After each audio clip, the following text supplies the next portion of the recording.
Hello, ExtremeDad. How are you? Well, Hold on one get second. into Let the me mute my news. let me close the there we go. Okay. Can you hear me now?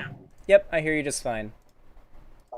Sweet. I didn't want to pull the Faraday and have the stream going in the background. Oh yeah. Uh did you happen to see the debate between non-compete and destiny? I watched a little bit of it. It just seemed like non-compete was pretty Yeah, I saw your nervous, a lot of comment it. So earlier I in the was, beginning. yeah, I mean, as much as I imagine non-compete probably knows more about the topic than Destiny does, I couldn't watch it all because it just seemed like non-compete was really nervous talking to such a big public figure on stream, and so I like secondhand embarrassment hits me pretty hard. I can't lie. So like seeing somebody nervous like watching it is just hard for me to watch, so I ended up ducking out of it. Dude, I completely understand that. I mean, it was pretty hard for me to watch as well. And something that I really don't understand is people reacted well, and I mean, I was watching it for a second time on Non-Compete's channel, and a lot of the comments were positive for Non-Compete, and I was like pretty embarrassed for EJ's, performance. And so I didn't understand people who were just blindly like, "Yeah, you did so good, EJ," blah blah blah. I Um, mean, it was pretty bad. yeah, I mean, he just seemed very he made really good points, but Destiny's way of arguing against communism or anarchism, it's very just. I can tell Destiny's reason for why he holds the viewpoints that he does is because he does directly benefit from capitalism quite a bit. He's very upper class, Well, so he kind of has a deep personal interest in being pro-capitalism, especially since if he ever took the stance that capitalism is bad, people he debates would be like, well, look how much you gain from capitalism, and they could call him a hypocrite, and he doesn't want that to be something that weighs on him, I imagine.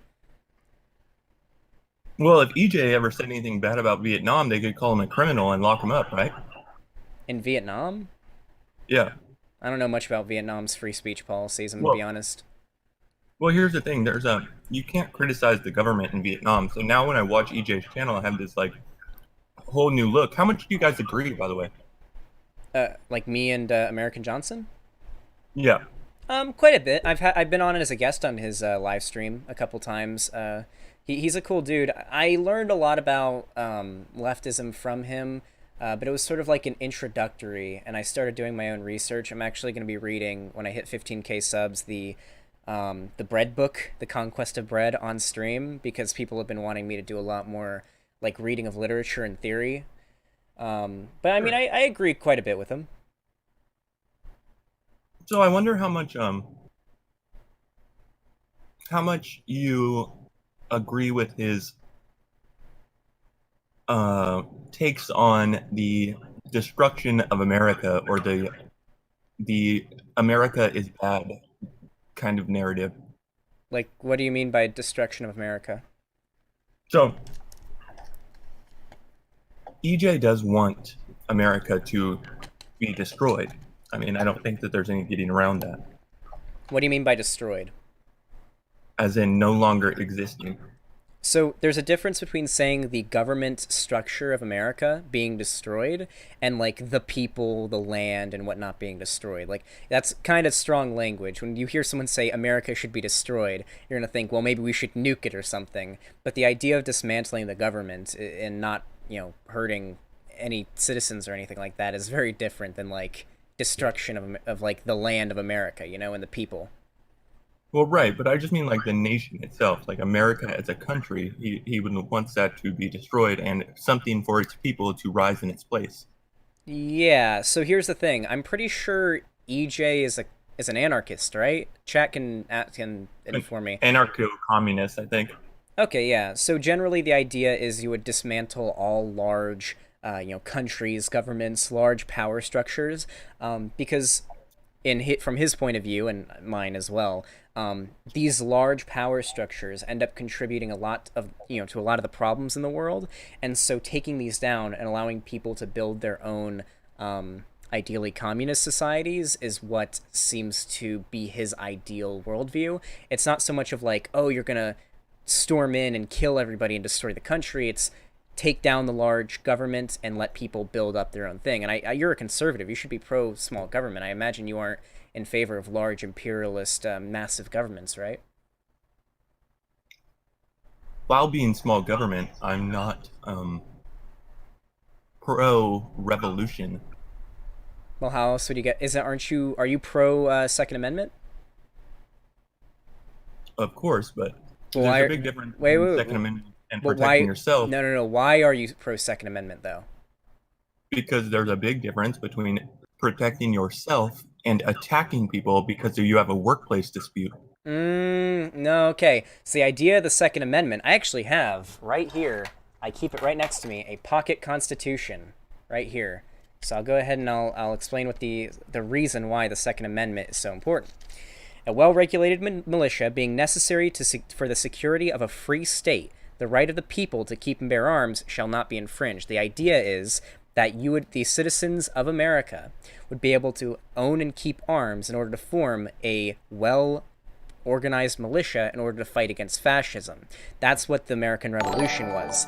The people of the colonies saw the rule of Great Britain as fascistic. They wanted freedom from that massive power structure, so they revolted and had a violent revolution. That's why America exists. So it's not over like a workplace dispute. It would be over the idea that America is imperialistic. It's doing things that are fascist, and if you take issue with that, then being pro constitutionally, you should have the right to be able to fight against that fascistic government. I feel like that's something you would be in favor of, right?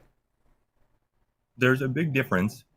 I mean, listen, I certainly have fought in the military. I have used violence, extreme violence, extreme prejudice to dispatch, my enemies. I'm not trying to pretend like I shy away from it. That's not what I'm trying to say. What I am trying to say is there is a necessary evil in the world. There is a requirement to use violence in certain situations. But for money, because of work displace disputes, because you're unhappy with your life, that's not a reason to enact violence on people. I mean, you Okay. have to imagine that some of the people, at least some, are not going to want what you are offering. Okay, so here's the thing. You're kind of so I've watched your debates with Vosh, and I've seen some of your arguments, and I feel like I've got a few perspectives that I guess Vosh Sure. didn't think of at the time that I feel like I can present to you that'll kind of maybe work better here. So you've said you just admitted that you think that occasionally violence, even political violence, which is fighting in a war, can be justified, right? Like Sure. necessary, violence is a necessary evil. It sometimes has to happen. There's a very so when you say over a workplace dispute, you're really minimalizing the argument here. So look at the French Revolution. Are you aware of like the history behind that? Sure. Yeah. So the idea was the people were revolting against the government because the government was starving them. They couldn't eat. They were all poor. The monarchy was just letting them fucking die, and so they revolted violently. And there was a massive revolution, whole new restructuring of the government. Would you say that the French Revolution, because the people were in such a shitty place and they, violently had a revolution, would you believe that's justifiable? Do you believe they were justified in that? Sure. Okay, so the idea here isn't that it's just a workplace dispute. It's that America seems to be going down, and I can give you some examples in a minute. America seems to be going down that road. Maybe not quite as bad just yet, but there's some really big red flags. And there's some things that are already happening that are fucked, but very big red flags that seem to be making America seem a bit more like the kind of things you would have seen in 1700s France when the French Revolution happened, right? So being So, able to revolt against that, I feel like is something that you shouldn't be too against the idea of if it got to that point. so what do you think is the primary cause for revolution? What is your biggest dispute or your biggest disagreement with the current status quo? My biggest problem with the current status quo would probably be the current class structure. I don't like the idea that I think it's like I think it's like 5% of like no, it's like 1% of the world holds 90% of the world's wealth. It's I know that's something that when you hear a lot, it sounds really normalized to you. You think, oh, they must have earned that. That it's just that's just how it is. You kind of get over it. You learn to deal with it.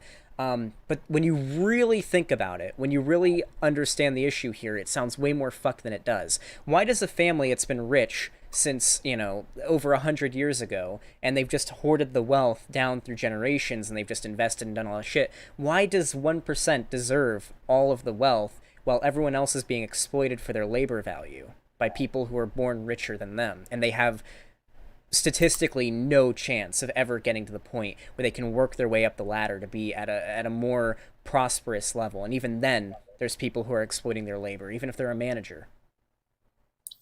Okay, so when you say you heard the discussion me and Vosh had about this, yeah? Yeah, I watched both. Well, I think you've debated him twice. yeah, where I Yeah, I talked in the watched both. second one I talked kind of about like if I was working and the armed leftist gang came in and seized my means of production, what would happen, you know? Okay, so the idea of seizing the means of production isn't like a leftist gang comes in and they like take it from you. They're giving it to you. So it would be taking it from your manager, not like cutting your manager's head off and putting it on a stake or something. The idea of seizing the means of production is a process. First, people gain class consciousness. I know you know what this is. Vosh explained it to you.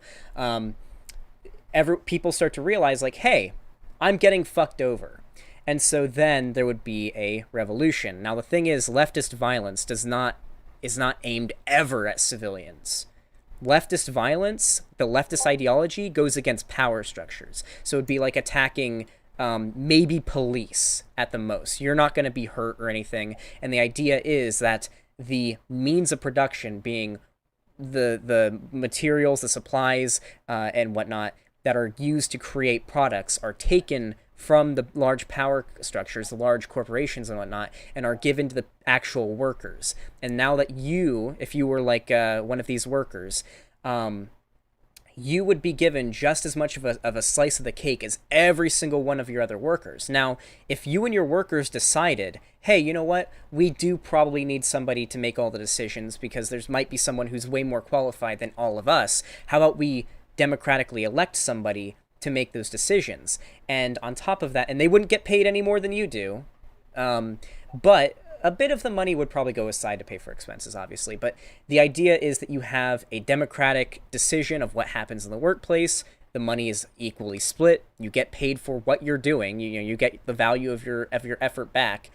So it's literally in every way best for you if there was a leftist revolution and they came in and they seized the means of production.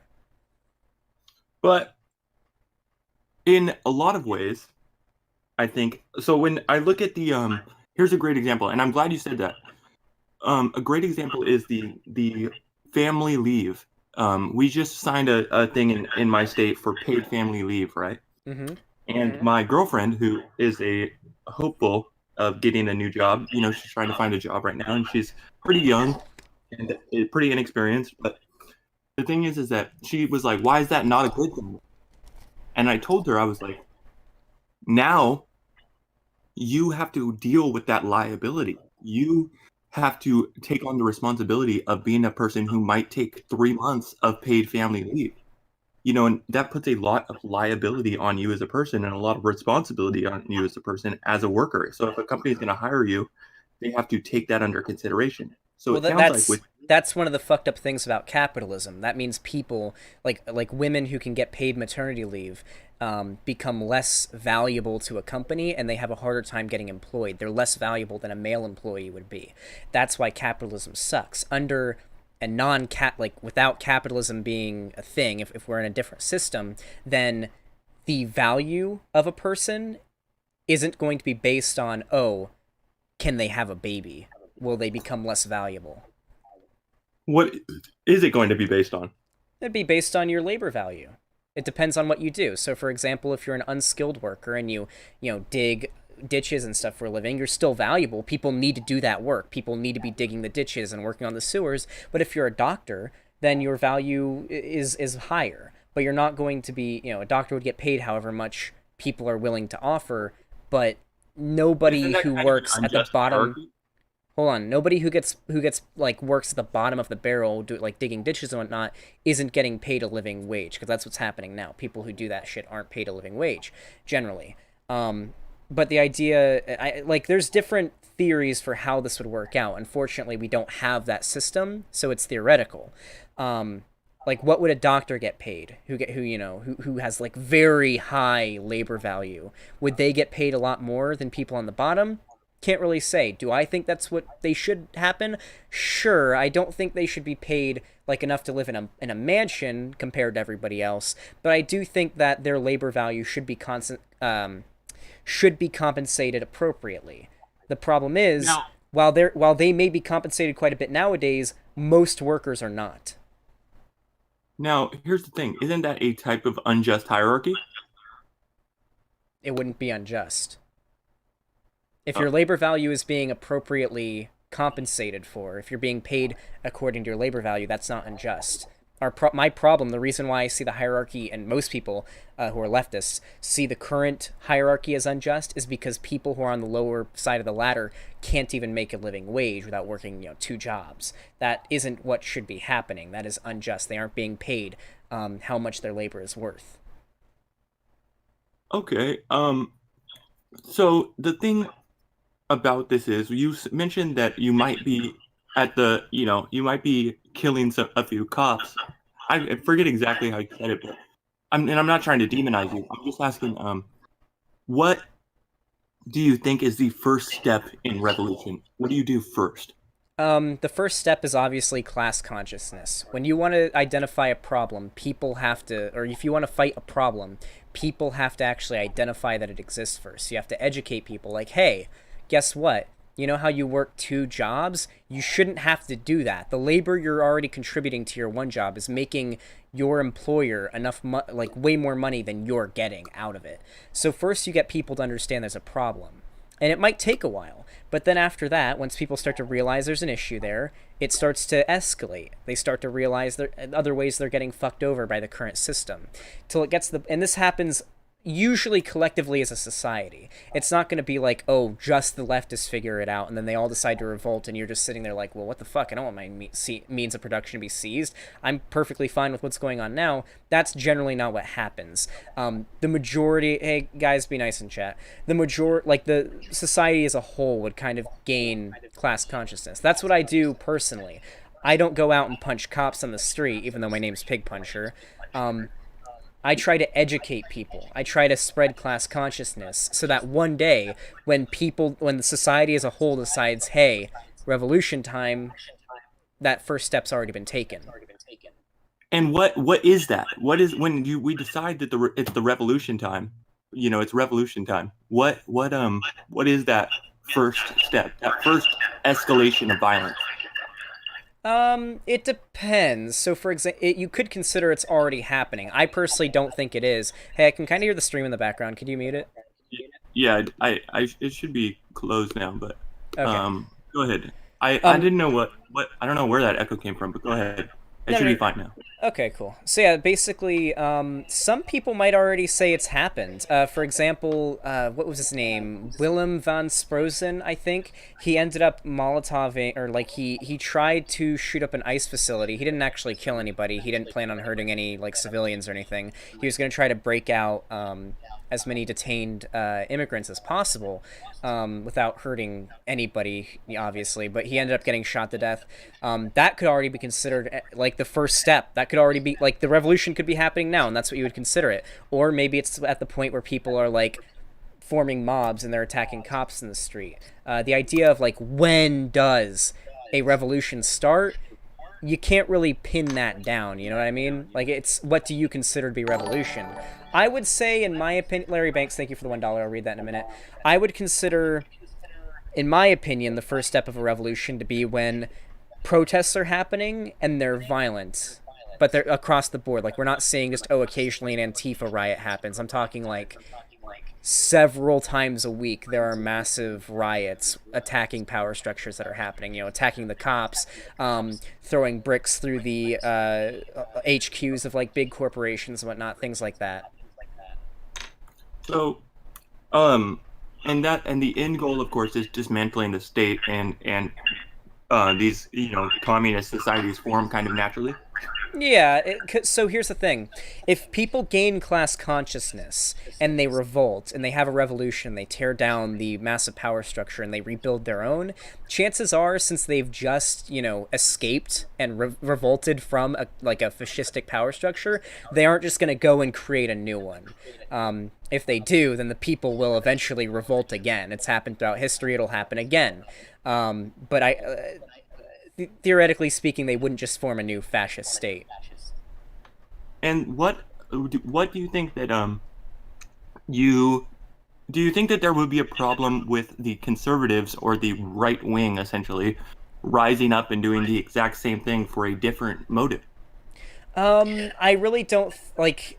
Wait, let me clarify your question here. After the revolution has happened and like a new state has been formed, No, during. I would say during. During? I mean, when you yeah, go ahead. Yeah, no, it seems like at the moment right wingers are pretty. There's a lot of echo in the background. Could you like see if you could fix that? Sure, I'll fix it. Keep talking. I'll try and adjust it. Okay. Yeah, so it seems like the way the government is going right now, the United States government specifically, it seems like conservatives are kind of getting out of it pretty well. We have a very conservative president. Most of the legislation that seems to be being passed lately seems to be very much on the side of conservatives. Abortion being completely banned in Alabama, episodes of cartoons with gay characters getting banned in Alabama as well. Things like that seem to be going pretty well for conservatives right now. So maybe they would want to keep things the way they are. But that's the thing. If we spread class consciousness, which is the prerequisite for a revolution to even happen, they wouldn't really be conservatives anymore. You have to get to the point where that contingent of conservatives that exists that would fight back against the revolution have been educated to the point where they don't want to fight back anymore. The revolution can't happen if such a large contingent of people aren't on board for it. So, okay, well, you mentioned before that you almost were alt-right. Yeah, I fell down this, what we call the alt-right rabbit hole. And I noticed you were talking before a little bit about the possibility for somebody in that situation. You were talking about this timeline and how people might be radicalized. Yeah, with my paint example, oh, it's echoing again. Really? I have it. Let me put on my headphones. Go ahead, keep going. Okay, yeah, headphones will probably work a lot better. Yeah, so when I gave my example, like the paint thing that I did, that's a really rigid example. That was like what happened for me specifically, but it's not so much a rabbit hole that's linear as much as it is like an anthill where there's like a ton of little chambers and paths that you can take. But generally what seems to happen is a lot of young people who are very they're very gullible. They're very it's very easy to get them to subscribe to a certain ideology. They're looking for their own identity. Those people are very susceptible to falling down this rabbit hole through radicalization online. So my point is, if you take somebody who is take the Christchurch shooter, for example. Do you agree that guy was like definitely alt-right? Like his manifesto, he was talking about how immigrants are invaders and they need to die and shit. Like you can agree he was alt-right, right? I mean, I would say that the Christchurch shooter had a motive. I don't know if his motives were that he was alt-right, but wait, have you tried to portray that in a way? Have you seen the manifesto? Yes, I've read it front to back. I was also in Christchurch 4 days after the shooting. Oh, damn. Okay, so the idea here is, in his manifesto, he talks about how these people are invaders, how they are their birth rates are too high, white genocide is happening, things like that. He was definitely like a Nazi. He was definitely alt-right. Okay. That's really extreme. Can you agree that he was extremely, like very extremely far right? Listen, he certainly tried to portray that narrative in part of his manifesto. I just think that to have that take is a little bit quick to, you're judging it a little too quickly. I think you want to find that. Wait, no. Dude, it's been like 5 months since that happened. He was very open about his intentions in the manifesto. Exactly. And he was very open about his intentions. Mm-hmm. And his intentions were to separate left and right, to divide us, and to accelerate the downfall or destruction of America. Don't you think that shooting up brown people can also be the motive as well? Because that's what he did. It doesn't Yes, that is necessarily. what he did. Yeah, so his ideology is very clearly, when you read it, the very first. Listen, Hold I on. don't think that there's a hold on. Let me be clear here. I don't think that killing brown people is a right wing ideology. I don't think that the destruction of It's you a know, far right wing ideology. When I say I far don't think right, that that's true. I don't think that it's true to have killing people as a far right ideology. I don't think that any serious or sane person can say that. The alt kill. right doesn't go around saying we're going to kill all these brown people. Yes, they do. But wait, killing people like violence is prevalent on either side of the political spectrum. I'm in favor of violence against fascists. Fascists are in favor of violence towards like brown people and stuff. That's the No, ideology. Yeah, it's pretty far to either side, but he went and he shot up a place. He was far right. Him killing, like, okay, do you know what the Great Replacement is? Do you know what the theory is? Because that's what he named his manifesto. It's what he based his I'm motive on. familiar. Okay, the idea that brown people are subverting Western culture by coming in and they're outbreeding the white people and they're ruining white culture. They're ruining European, whatever. This is a pretty this is an entirely right wing ideology. There are no left people who believe this. So he took that idea, the idea that the brown people are coming and they're outbreeding white people, he took that to the extreme, to the point where he's like, I'm gonna go kill a bunch of brown people. I'm going to write a manifesto that inspires more people to do it. He says he hopes more people are inspired by it, which they were. The San Diego synagogue shooter also said in his manifesto he was inspired by the Christchurch shooter. The El Paso shooter said in his manifesto he was inspired by the Christchurch shooter to kill the brown invaders coming from Mexico. He took it to the extreme. Have you seen that El Paso shooter, by the way? Yeah, he was a little incel looking motherfucker. Yeah. He didn't look white to me. No, he's white. Hmm. His name was Patrick Crusius, I believe. Yeah, I've never heard any white people name that. But anyway, it's not a big deal. Anyway, go on. Sorry. Yeah, no, I'm looking at a picture of him right now. He looks white. Yeah. But yeah, okay. So yeah. So he took that to the extreme. The Christchurch shooter took that to the extreme. The Great Replacement ideology, okay? And then, so that's a far right ideology, okay? So how do you get to that point? So how did Brenton Tarrant, the Christchurch shooter, go from being whatever he might have started out as? I think in his manifesto he said that he was pretty moderate early on in his life. He had he didn't care much about education. He just had like a basic upbringing, towards the center. How do you get from that point to like going into a church and killing brown people? It's not as simple as, oh, you're just mentally ill, because people resort to violence when they're not mentally ill. I mean, you said you've fought and you've killed people for the military, right? Do you think you're mentally ill? Do you think that makes you mentally ill? I think that there's a clear difference in. Listen, I never used Well, violence yeah, there's except for in situations that I was left no other option. It was the sure. last, So you know, I know I understand you were in the middle. That's fine. So you agree that you don't have to be insane to resort to killing and violence if it is justified enough for you. If protecting your own life, in your opinion, well, I would say protecting your own life is a time when you can justifiably kill somebody, right, and you don't have to be insane to do it. So this right. person in his manifesto thinks that his race, his like the white race, is dying. He thinks that it is literally white genocide, that the brown people are coming. He saw it as a threat to his life. So that's why he went, and why it to him was reasonable to go there and shoot the place up and kill 50 people. But you don't start there. He didn't just start out being that crazy and wanting to go in and murder a bunch of people. So the idea is he was slowly radicalized through ideology that sort of, eased him in, because you can't just bring someone in and immediately they want to kill people. So that's the idea of the alt-right rabbit hole. It's a rabbit hole of progressively more radical thought that you get sort of indoctrinated into. And I can give you some examples if you would like some.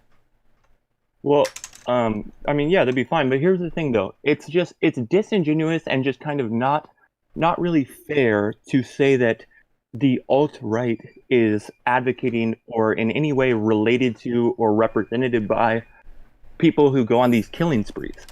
The alt-right is separated from them in a totally distinct and unique way. What is They are not what is your definition of alt-right? um, somebody who essentially follows a Richard Spencer or at least subscribes to the ideology of alt-right, a white supremacist who is like an online edgy boy. Okay. So what is the end goal, in your opinion, of the alt-right or of white supremacy? I think probably to make the people like you react to them and to kind of be Mm, edgy and make an impact on people, but in a no. significant way. So, for example, if we go by what Richard Spencer believes, it is to create a white ethno-state, to create a Okay, but that will space for never only happen. white. Sure, but that's their ideology. Um, Okay, so but wait, no, your point was that you just said their plan is to act edgy and get a response from people like me online. I just said no, their end game is to try to create a white ethno state and to either kill or forcefully deport in some way all of the brown people out so that they have an area, like a country that is uh, all white people or as a certain okay, percentage white. Okay, wait, hold on for a that was second. a little bit of a jump there. I mean, No, that's you Richard kind of Spencer's ideology. That's the that ideology. escalated That's the quickly. end. Well, it's quite the escalation, but it's the end game of the alt right. The alt right are the far right. That is the far right ideology to create like this white Okay, ethno state. here's the thing though. Those people, let's say that, these people on the alt-right do actually want to kill these brown people. I don't agree with that, but let's say for the sake of argument, it is. Well, Those they people have want them no out. relation. So here's the thing: they Okay, but want them listen, out, that's whether it not what I'm have to be talking about though. violently or Listen, not.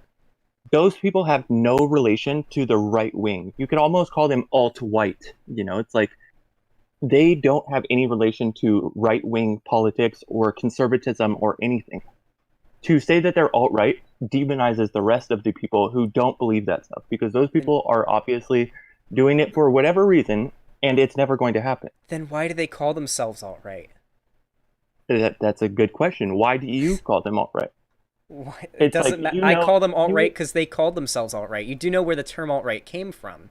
I actually have the Wikipedia up right now. The alt right is an abbreviation for alternative right. It is loosely connected with the far right, white supremacist, white nationalist, white separatist, anti immigration, and sometimes anti Semitic movement based in the United States, a largely online phenomenon. The alt right originated in the US during the 2010s, although it has since established presence in various other countries. The term is ill-defined, having been used in different ways by various self-described alt-rightists, media commentators, and academics. In 2010, an American white nationalist, Richard B. Spencer, launched the alternative right webzine to disseminate his ideas. So he is the de facto. I guess you could say if the alt-right has a leader, he's the guy. He coined the term. He's the guy at the top. All right, and so he's a white nationalist. The idea of white nationalism is to create a white ethno state, to create a white nation. And the only way you can do that is to remove the brown people.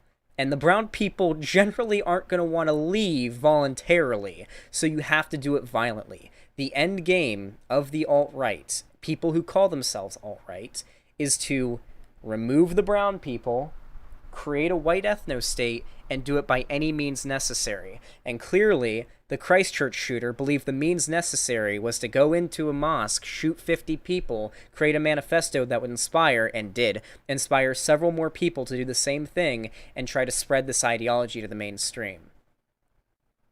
Yeah, but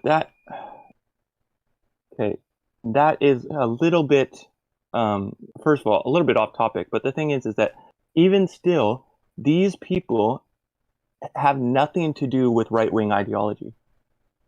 They have Then nothing to do with it. why do their other beliefs fall in very well with conservatives then? They usually don't like gay people. They believe in Okay, see, small governments, all these like conservative views. It's just they have all the conservative views, but then they go even further with it into the white nationalism you know shit. that conservatives aren't evil, right? They're not bad people. I think there's a few different kinds of conservative. I think there's some that are genuinely bad people, but I think most conservatives in America are just kind of duped into it. So, for example, I think a lot of people fall into the right wing because of their like religious beliefs, and so they vote Republican because they're against abortion because of their religion, or they think that the left wants to take their guns, so on and so on. Maybe they're not bad people. That's why I think they can gain class consciousness and have their minds changed, and they can help out in the revolution. Hey, Wild Recon, I see you in chat. But there are definitely people out there who are genuinely evil. The Yeah, Christchurch shooter. He's a yes, there genuinely are. evil person. But I don't think most conservatives are actually like evil. I think most of them are just kind of misled and dumb. Do you know how pretentious and just absolutely obnoxious that is? To say that you think they're obnoxious and dumb, like you've figured it out, and all of these other people, myself included, are just totally unaware of the, whatever it is that you yourself have pieced together. To think that you're smarter than all of the conservatives, it's just so So pretentious. I I've remember, I remember what been you're a when you were like, conservative. I've been a conservative before. I know all the talking oh, points. I right, know all right. the evidence that they use, and That so I was at a point where that's why. I had gone down the rabbit hole. I'd become extremely far right. I'd gone from being a liberal to going more towards the centrist side. I then became like a tradcon conservative, and then from there I was radicalized even further to the point where I was alt right. I was almost a fucking incel, for a little while because I was like 16. I couldn't get laid and shit. Most teenagers can't do that, unfortunately. So they end up going all incel and shit. Surprisingly enough, after I got laid, I stopped being so conservative. But I basically what happened was I had these arguments, these viewpoints that I had when I was a conservative, completely debunked, and I started doing my own research, and I And realized the what were those conservative viewpoints? ideologies don't hold any water to them. So for example, the idea name how about you name a conservative ideology? I'd rather not. I think that you could Okay, tell me sure. So some of the things some that of I yours, believe. and we So can go for over those. let's start with one of the far right ones that I believe, the 1350. Sure. The idea that 13% of black people are 13% of the population, but they commit 50% of the crime. This was an idea that I believed pretty hard towards the end of my descent into the rabbit hole. The problem with this is it doesn't take into account any of the socioeconomic factors that affect black people in the United States. It doesn't take into account the fact Does that that change anything? this idea, the 1350, is used to back up white nationalist ideas that black people are a problem and they need to be out because they commit more crime. So the reason why this needs so the That out has nothing to do with conservatism. We're talking about conservatism, not yes, alt-right or white nationalist ideas. alt-right I white mean, nationalist ideas are far right. These are conservative ideologies. They're just really far to the right. but can we just stick to these? Anyway, go on, go on. Yeah, it's a conservative ideology. So, cool, Wild Recon. Okay, so there's two outcomes you can get from the 1350. It can either be the left wing, the right one, but the left wing ideology, which is, oh, black people have been fucked over in society. Only like I think it was 50 years ago, segregation was legal. Black people, you could discriminate from hiring black people if you were like a job owner. There was like redlining, and you could be banned from taking out loans and shit like that if you're black. That was only like 50 years ago. And another, Does that 150 change years ago, anything? slavery was the thing. Hold on a second. And only 150 years ago, slavery was the thing. A little over that. So it's been a while, all right? But that still affects black people today. So that is why we see generational wealth, for example. Most black families are a lot poorer than white families. This is why we see more crime in these communities. So that is the reasoning that you get from someone on the left. Facts can never be racist. The 1350 isn't a racist fact, but it's usually brought up by people who are racist. So the left outcome of that is, okay, so black communities have been fucked over and there's nothing inherently bad about it. However, the far right ideology of that is, oh, look at this, black people commit more crime. There must be something about black people inherently that makes them more violent and more crime ridden, and this is why something needs to be done about them. So these are the Well, aren't you alternatives. saying that right now? That was my ideology, that something needed to be done No, no, about I'm them. saying right now. Aren't you saying there's something about black people that makes them do this stuff? No. Well, You're saying that when I say something about black people that makes them do this stuff, I'm talking about biologically. It's race realism is what the far right believes. It's oh, right, why right, they right. think the 3050 thing is, or the 1550 thing is a thing. Okay, or 1350. Sorry, it's really fucking hot. I live in Florida. I have a fan blowing on me, but I'm drenched in sweat. It's Um, okay. yeah, Can you stick on this idea, like this thought though? Like, yeah. what were some other conservative views that you had? Okay, so for example, that gay people are ridden with HIV and AIDS, and they spread it, and they're deviant. This is a pretty common conservative ideology. Would you agree that? Not really. Do you believe that being anti-gay marriage, anti-gay is conservative? I think that most conservatives are not gay marriage anymore, but I mean, times have changed. But the thing is that You do realize that fuck wasn't even like only like you realize gay marriage only got legalized back in 2015, right? Regardless, It's only today I been don't think that. 4 years since it was literally illegal. And what's your point? You're saying things are different now, but it's only been 4 years. I'm pretty sure most conservatives over the top mostly haven't changed their mind on it. Granted, I believe the stat is in surveys and polls, most conservatives claim to be okay with gay marriage, but being a bit prejudiced towards gay people, and it's not by much. It's like I think it's like 51% of conservatives are okay with gay people and think gay people Okay, should get married. you say But that they're the infested with HIV and whatnot, but here's the thing. You know yeah, that that's conservatives a far that's an listen, hold on. You okay. know that conservatives do not hate gay people. They're not doing it out of hate. It's out of The prejudice, though. conser- When I say hate, I'm talking no, about a it's not. prejudice. That's a It's not. you know what The prejudice is, conservatives right? I'm familiar, yeah. But here's the thing. You're wrong. The conservatives who disavow gay marriage or who don't want gay marriage do it out of love. They do it out of a religious, ideology that says that those people will not get into heaven, and they you know, care about these people and are trying to save them, quote unquote. But if you're trying to act like an authoritarian and control their lives and not allow them the right to get married, you're being prejudiced towards them, and people would especially gay people would consider that hate. Okay, but it's totally different from what you said your ideology was when you Yeah, were a so conservative. so you take that even further. You may have like someone who's moderately on the right, someone who's like a tradcon, for example, might believe, oh no, they'll go to hell if they get married. You know, we don't. I don't want to support this. I want them to be saved. But somebody who's even further right goes even further to the point where they hate these groups. They don't just think that they're sinning; they think what they're doing is disgusting. Take the NIFB for example. Do you know what the NIFB is? No. Okay, I thought maybe you might. Okay, so the NIFB is a church. I think it stands for New in something. It's a church. But my Bible says yeah. Okay.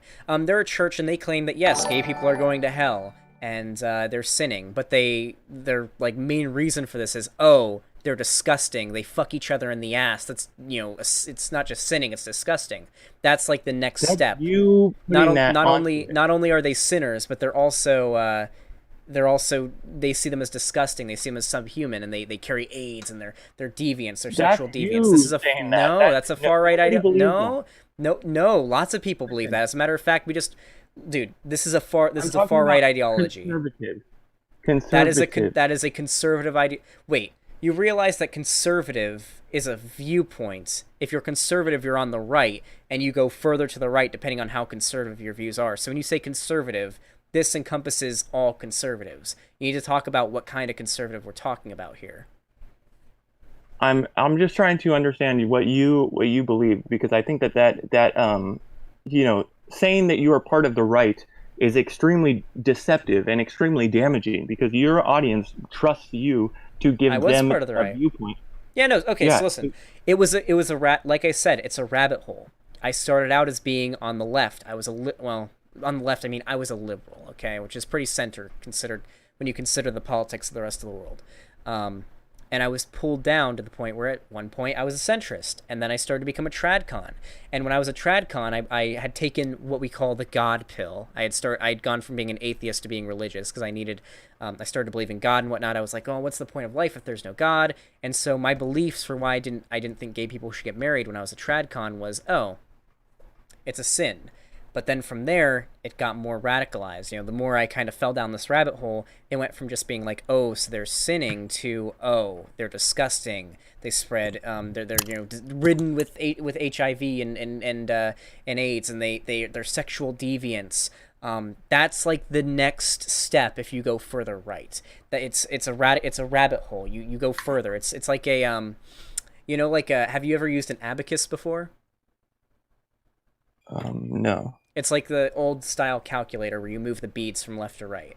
Oh, okay, sure. So it's like in the middle of the like imagine you take one of the beads and you have it in the middle of the abacus, and that's the right, and you move it like halfway to the right, all right, and that's like tradcon. You just believe that gay people shouldn't get married because they're sinning and you don't want them to go to hell. And then you move it further to the right, and now you start to think, oh, maybe they're also spreading sexual depravity, which is also a sin. And maybe you go even further to the right, and you're like, well, now they're also they're also infested with HIV and AIDS, and they spread it around to people. And then you go even further to the right, and once you're really, really far to the right, you're touching the frame of that abacus. That's when you're like, okay, maybe they should be killed, or maybe we should put them into conversion therapy. And I think that you're projecting a little bit there. I don't think that a No, lot of this is a people pretty really main. don't. The idea being anti-gay is a pretty mainstream conservative and extreme, just literally one of the main things of the alt-right, but definitely a conservative ideology. Being anti-gay, you can't. It's literally been historically conservatives, overwhelmingly conservatives have been anti-gay historically. It's the reason why gay marriage was only legalized 4 years ago. But it was legalized 4 years ago. Yes, because we had a Democrat in office and a majority Democrats in power at the time. Okay, but Obama didn't support gay marriage. Yes, he did. At least not when he took office. Yes, he did. It was literally always on his I'm pretty sure his wasn't his platform That's always incorrect. pro gay marriage? Hold on, chat can No. can let me know here.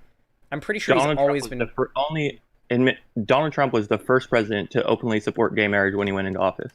No. Hold on. Let me look at it. I can see his platform online. His old platform from when he was running for president is available. We had a politician here just last year who said he would see if his kid. Oh, okay, yeah. Do you know about that one blind Republican guy who said that if he was interviewed and they asked him if you ever found out that your son or daughter was gay, what would you do? And he said, well, I would take them out and I would see if they can swim, implying he would drown them. Hold on really quick. Let's see. What was his platform? So we can find out what his platform for gay marriage was. Let's see. During his second inaugural address in January 21st, 2013, Obama became the first U.S. president in office to call for full equality for gay Americans. Our journey is not complete until our gay brothers and sisters are treated like everyone else under federal law. For if we are truly created equal, then surely the love we commit to one another must be equal as well. This was the first time that the president mentioned gay rights or the word gay in an inaugural address throughout all of American history.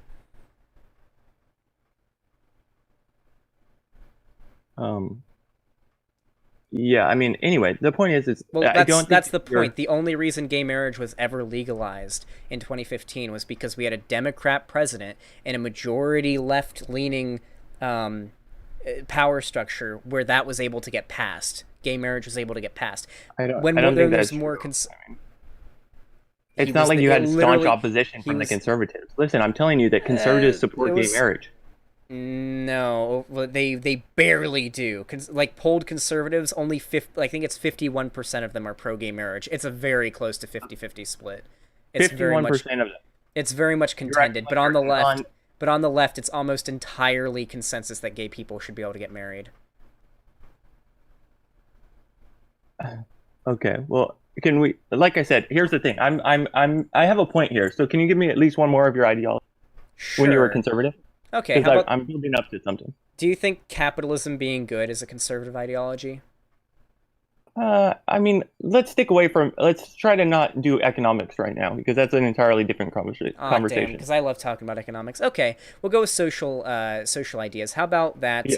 The what's it called? The nuclear family, that women should stay at home and they should focus on raising a family while the man should be the breadwinner who goes out of the house, brings home the bacon, comes home and the kids are out in the yard after school playing football and the wife is there ready with dinner, cooking in the stove. And that's a pretty conservative ideology. Would you agree?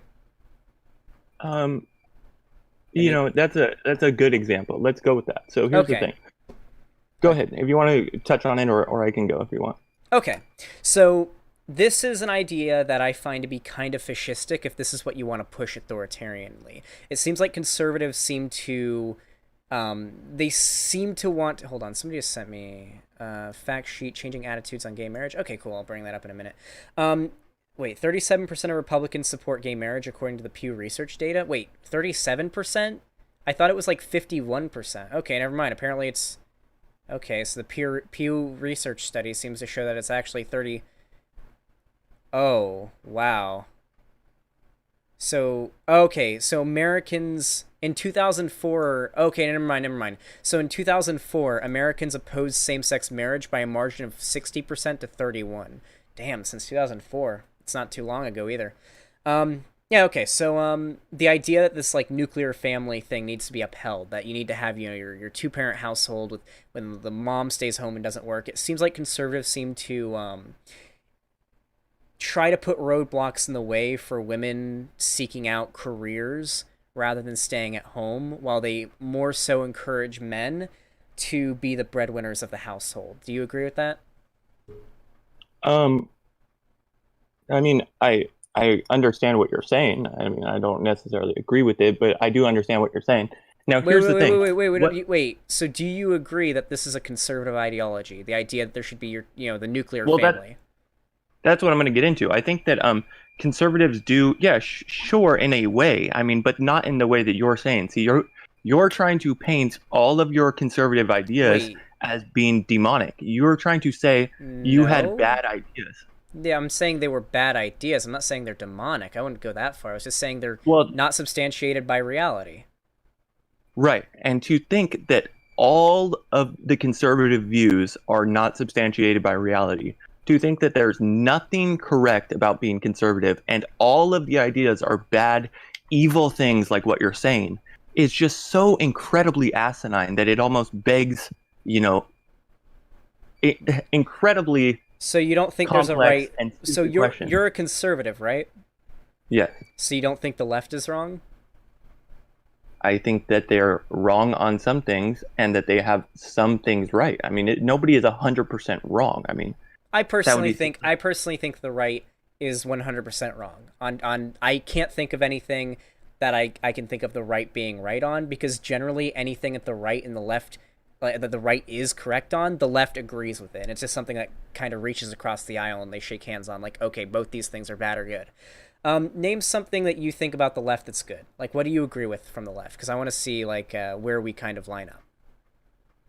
um, real quick though. I mean, you do understand that there are good conservatives. I mean, you don't think that all of them believe that they hate gays and that they want to kill brown people and that, well, I didn't. I not said this isn't there's. a I didn't say. I said earlier that I don't think all conservatives are evil. I just think they're misled.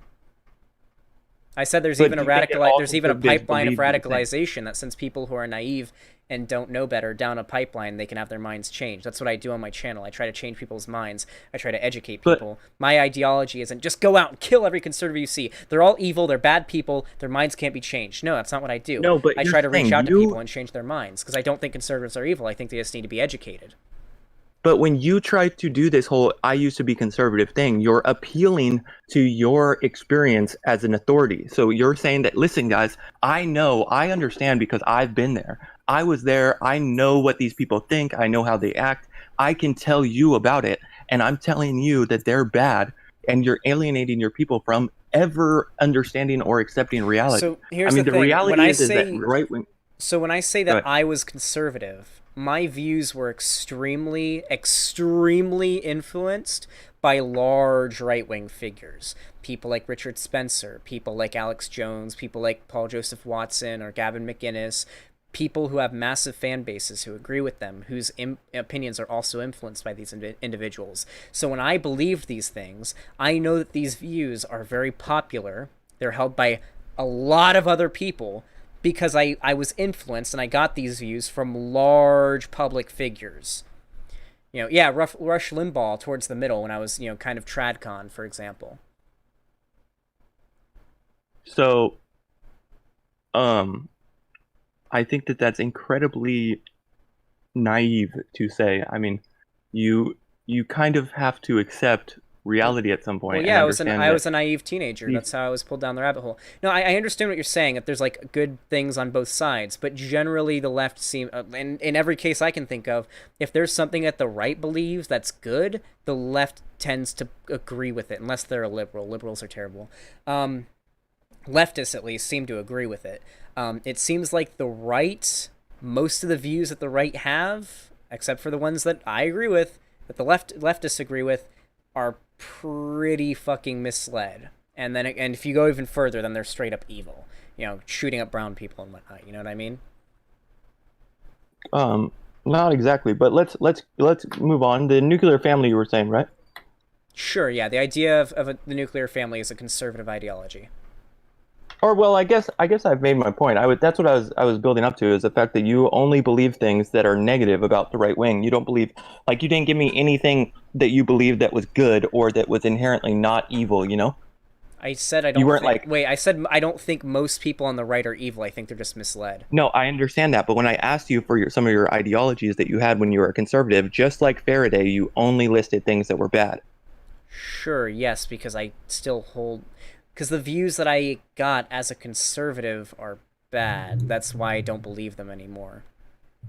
Right, but I mean, that's just Okay, like, how about it? Do you want me to tell you some conservative beliefs that I still have, or ideas that I learned sure. while becoming conservative that I still hold? That, Generally, that'd I be think the left is very, very bad at optics, and I think that people like when you think of an SJW, I think people like that are really bad for the left, and I think they are generally kind of stupid. A lot of the time, they're kind of misled as well. Maybe they're closer to the mark than conservatives are, but I'm not a huge, I have a problem with them, very much like I did when I was falling down the right wing rabbit hole. That's something I agree with, that I think most conservatives also agree with. That's a view I still hold. And leftists agree with this too. Talk to a leftist and ask them, what do you think about left-wing optics? And they'll rant about SJWs, but then they'll say, yeah, but I don't think SJWs are as bad as, like, a white nationalist who shoots a place up. But yeah, they're a pretty big problem. They give the left bad optics. So that's an example. Do you agree? Do you think so. that's like a conservative ideology? Um, I mean, not particularly. I think that I don't think that you really understand what conservatives believe, if I'm going to be frankly honest. I was trying to be like, I did have a point in mind, but you surprised me so much with your naivete that I kind of am a little bit taken aback here. It's just like, you're like, when I talked to Faraday, I mean, it was one thing, but I've got to be honest, I'm a little bit Extreme surprised at Dad. how Extreme Dad. How?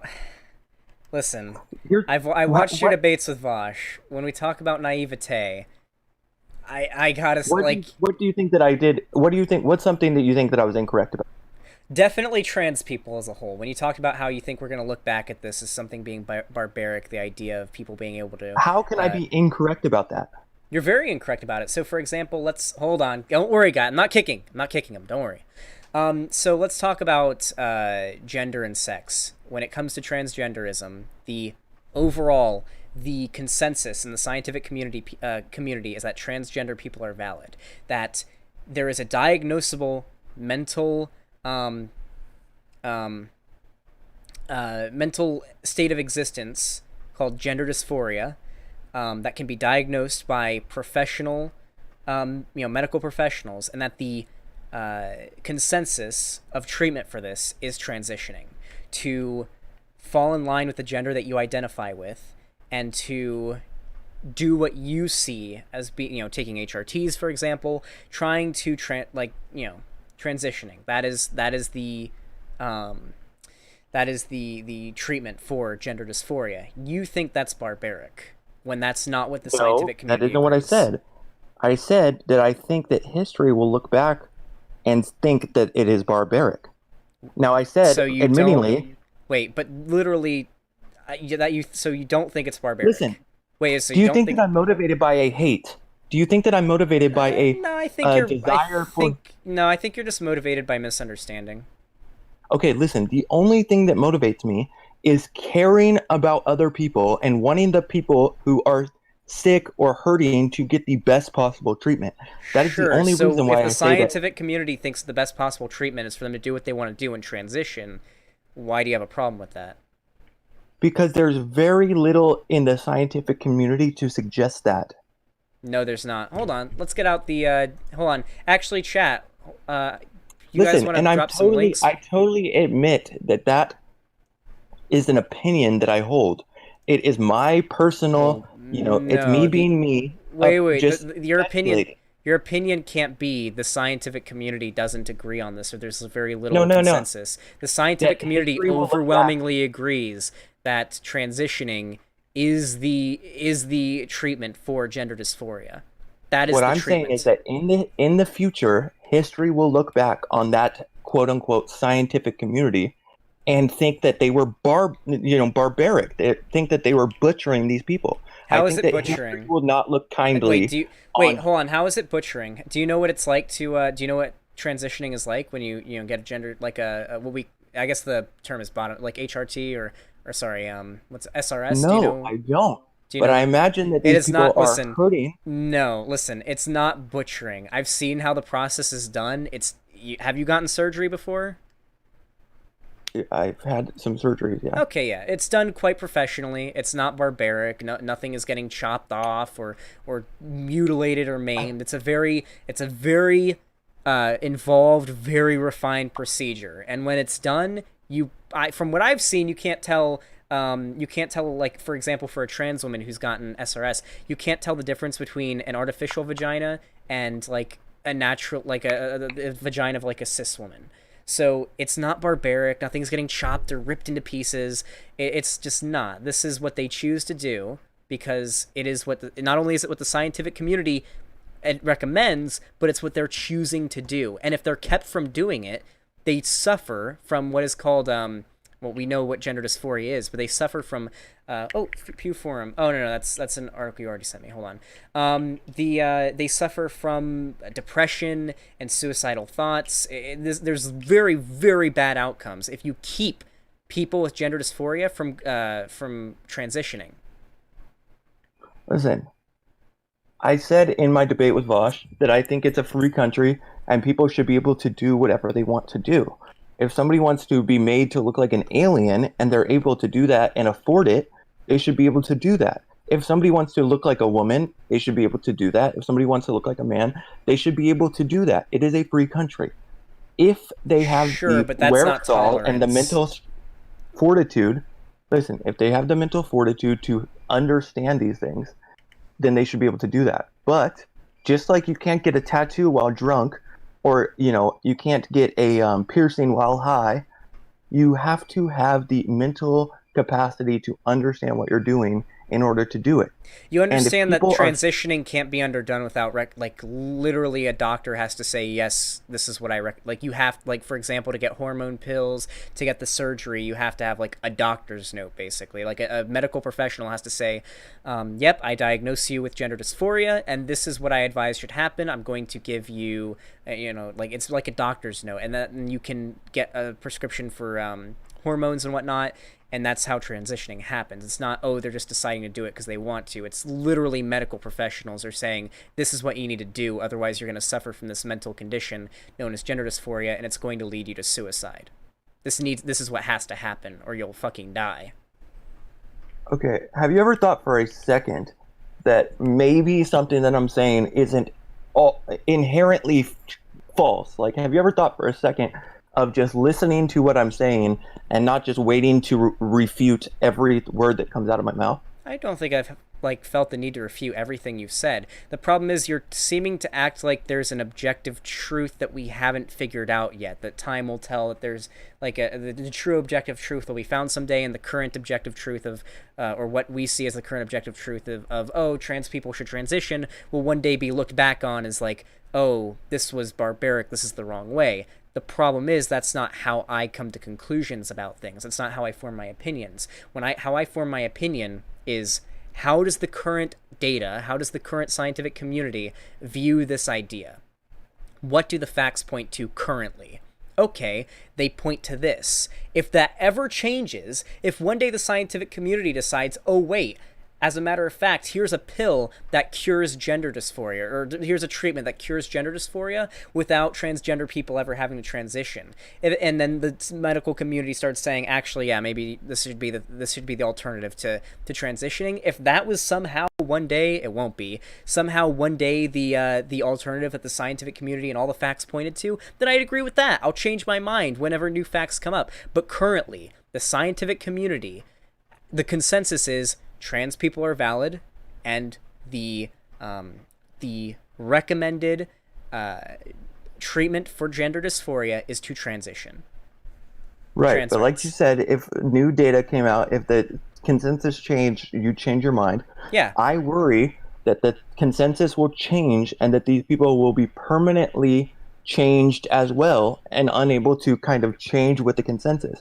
They're making a permanent decision that's going to Wait, affect them for the rest of their lives. so they aren't making the decision because that's the scientific consensus. So the thing is, gender dysphoria is a mental condition. Okay, I know you went over this a bit with Vosh and you disagreed on this. You don't see sex and gender as being different things, right? Obviously not. And I hate. Here's the problem, ExtremeDad. We can't argue on whether or not trans people are valid without We're agreeing not on the arguing on whether or not trans people are valid. Well, you are. You're saying that they'll one day, whenever the consensus changes, they'll realize, oh no, I've made a mistake. I can't change. That's arguing from the perspective that trans people aren't valid. No one who believes trans people are valid would make that argument. So we can't argue that if the foundation of our discussion doesn't exist. We have to agree on the most basic thing, that sex and gender aren't the same thing first, for us to even have that argument. Sex and gender aren't the same thing. Gender refers to your the way you the way that you. Spare me, please. I've heard it before a million times. Then I why don't you understand what believe you're trying it? to say. Do you understand Because this it's is? just not true. It's just not true. So you The don't. thought that So you you can- disagree with the scientific community? I don't think if you really looked with an honest and open eye, you wouldn't Extreme be Dad. able to find the scientific consensus that you think you're going to find. You're repeating things that Do you want me to people get say. it? Do you want? Can I grab it for you and send it to you? Listen, I really go Wait, ahead. no, but I the can thing get is- I can get you the scientific consensus. You understand what scientific consensus is, right? Yeah, I believe so. Yeah, but here's the thing. I don't want to upset anybody. When you start talking about trans people aren't valid, you're going to demonize me, and people are going to start getting. Wait, no, listen. When I say something, oh, hold on. There's like echo. What? How? I'm wearing headphones. I- Are you sure it's not on your end? Yeah, I know it's not on my end. Okay, go ahead. Okay. When I say that you don't think trans people are valid, I'm not saying it to demonize you or make you look bad or make people hate you. It's a simple fact. If you thought that trans people are valid, you would say, if someone identifies as a woman, they're a woman. That is what someone who thinks trans people are valid believe. I'm not trying to demonize you. I'm just trying to be accurate. I'm not trying to make you look bad or make people hate you. I promise. My intentions are good, okay? So when I talk about scientific consensus, it's the idea that this is a general agreement. The scientific community generally agrees across the board that trans people are valid. That if someone has gender dysphoria, diagnosable gender dysphoria, that they should pursue, transitioning. So I know you said spare me, but I have to show you the consensus here. The consensus is also, and has been since the 1950s, that gender and sex aren't the same thing. I'm going to go ahead. I know Vosh didn't tell you this. I think I remember the stream. I don't think, or the debate. I don't think Vosh told you this, but I'm going to tell you the how this came to be. In 1950, there was an experiment that's known now as the John Money experiment, all right? This guy called John Money, he did a terrible thing. However, we got one good thing out of that, and that's a massively new understanding of sex and gender in the scientific community. He took these two boys. They were born as boys, and he wanted to do an experiment. He wanted to see what happens if you take a random boy, you cut off their genitalia, and you raise them as a girl. Not someone who has gender dysphoria, not someone who's transgender. You trick them before they're even able to be born. You raise them as the sex that they were not born as, and you raise them as the gender that they would most likely not identify as if this hadn't happened. And this person experienced gender dysphoria, but they aren't trans. They were cis. They were cisgender, and they were experiencing gender dysphoria. They didn't realize that they were born a male. They didn't realize that they had been raised separately from what he would have identified as regardless, and he was experiencing this. And this led the scientific community to this guy also did like a bunch of fucked up other shit, like made the brother and the brothers fucking shit like that. It was terrible. But this showed the scientific community that, oh fuck, there's something about gender that goes beyond there's something about sex that goes beyond how you present yourself, right? Like, you know, how you act, how you behave, which we now know as gender, is not synonymous with sex. This is what we got from that experiment. I know it's fucked up how we came to that, you know, discover this information, but we use vaccines and medicine that the Nazis developed nowadays for stuff. So good shit comes out of bad things sometimes. But that's how the scientific community discovered this. And over the last 50 years, more research has been put into this idea. David Raymer kid, the kid had a botched circumcision. That's why they cut it off. The kid was called. They were the Raymer brothers, by the way. The kid's name was David Raymer.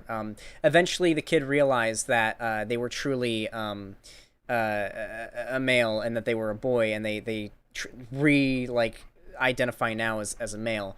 But this isn't like how transitioning works for like trans people, by the way. This was like forced into it at a very young age before they were even able to remember how they were born as. So this was a cisgender person experiencing gender dysphoria. This is how we discovered it. So now over the last 50 years, the scientific community has done research and has looked into this idea. And from there, we've developed our understanding of the subject over half a decade to our current understanding of sex and gender. This isn't something that's like over the last 5 or 10 years that we've kind of like this new age idea. This is something that's been very, very like well studied and very, very well developed over the last half decade. How old are you? I don't mean 31. To be rude. You're 31? Okay. Since well before you were born, this has been has been studied, and this is the conclusion that's been come to as of now. It doesn't seem like the consensus on this is going to change since there's been so much studies and so much like research done into it, but this is just the scientific consensus. Gender, if you Google it right now, I mean, do you want me to? I mean, I can. Gender is, you know, how you present yourself, you know, and then sex is your, there's two types of sex, actually. We can go deeper into it if you want. You have like your sexual characteristics, and you have chromosomal sex. Chromosomal sex is, you know, you can have XY, which is men, and XX, which is, or I should say, females, and then XX, which is males. Then you have people who are intersex, who are born with like 3 X chromosomes, 3 Y chromosomes, XXY. These are generally considered abnormalities, but they exist. So chromosomal sex isn't even it isn't even a binary, because like literally intersex people exist, people who don't just have the XX or XY chromosomes. And then you have sexual characteristics, which is on a bimodal distribution. So for example, what we consider to be masculine traits, or more traits that are seen more in males, for example, big muscles, penises, things like that, that's more on the the masculine side of the sexual characteristic. Mind you, this doesn't take into account chromosomes when I'm talking about here, which is sexual characteristics. So I assume you have a dick. That would be considered something pretty far on the male side of the sexual characteristic chart spectrum. And then on the left you have, or not on the left, but on the other side you have things that are considered feminine, you know, breasts, a vagina, so on and so on.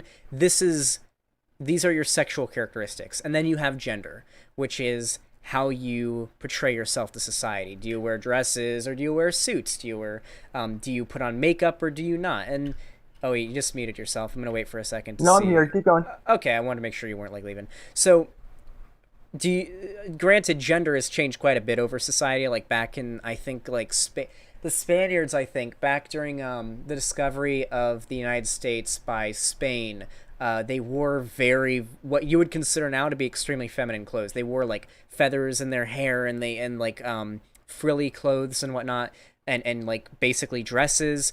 That would be, back then, that was considered masculine clothing. That was like the gender of man was considered, that was masculine. Although that's changed nowadays. Nowadays, we see masculine clothing as being like jeans and shit like that. I don't know, whatever suits, masculine clothing. And now dresses are considered feminine. The idea of gender has changed a lot. But this is something that's like the difference between chromosomal sex, sexual characteristics, and gender has been well studied for the last 50 years. Well, since well before either of us were born. Yes, extremely well studied. Yes. You think that there's a ton of science to back up and data to back up your...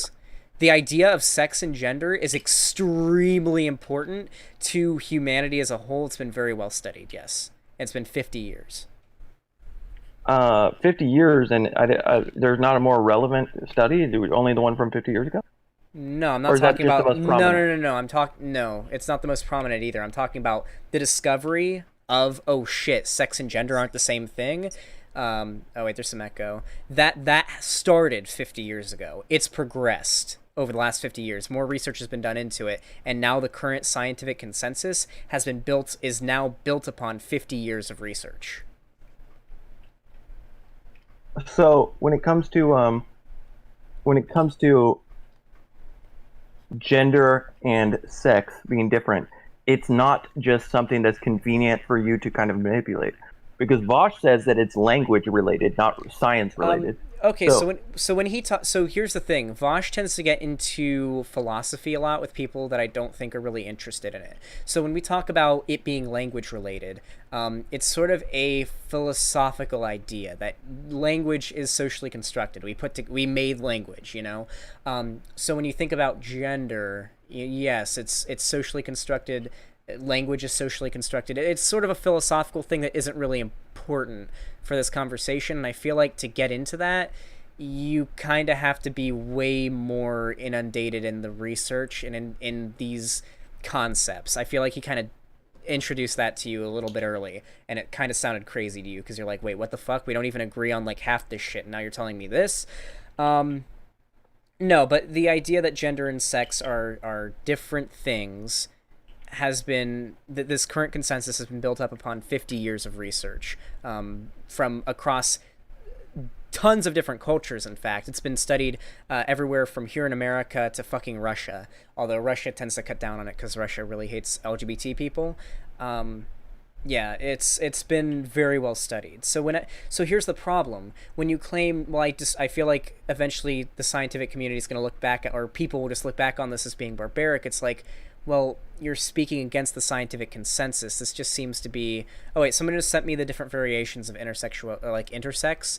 So when I talked about chromosomal sex, that is like, you know, you have your XX chromosomes, you have your XY chromosomes, but then there's also intersex people who have a bunch of different mutations that, and when I say mutations, it's not like, oh, they're a mutant, but like different chromosomal combinations separate from just the male and female. So for example, you have 46XX, 45X. Actually, let me just send you the chart because it's insane. sure. The scientific community has like been able to parse out a shit ton of different chromosomal differences. Now, this isn't based in any way on social construction. This is literally like scientists look at your chromosomes, like in your DNA, and this is what they see. Like, this is very like concrete what you're looking at here.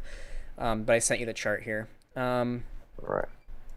But yeah, the idea that So sex and gender aren't the same thing isn't like this new age liberal like hippie college thing. It's been very, very well substantiated over the last 50 years. so it's not language related. So when I think you kind of understood what Vosh was saying a little bit weirdly because it's a philosophical idea. When we talk about it being language related, when he says gender is language related, for example, or sexual characteristics are language related, he's talking about like, oh, if you look at a penis, we've called it a penis. We developed language as like a social construct, and we call it a penis. If you look at a tree, there's nothing technically, objectively called a tree.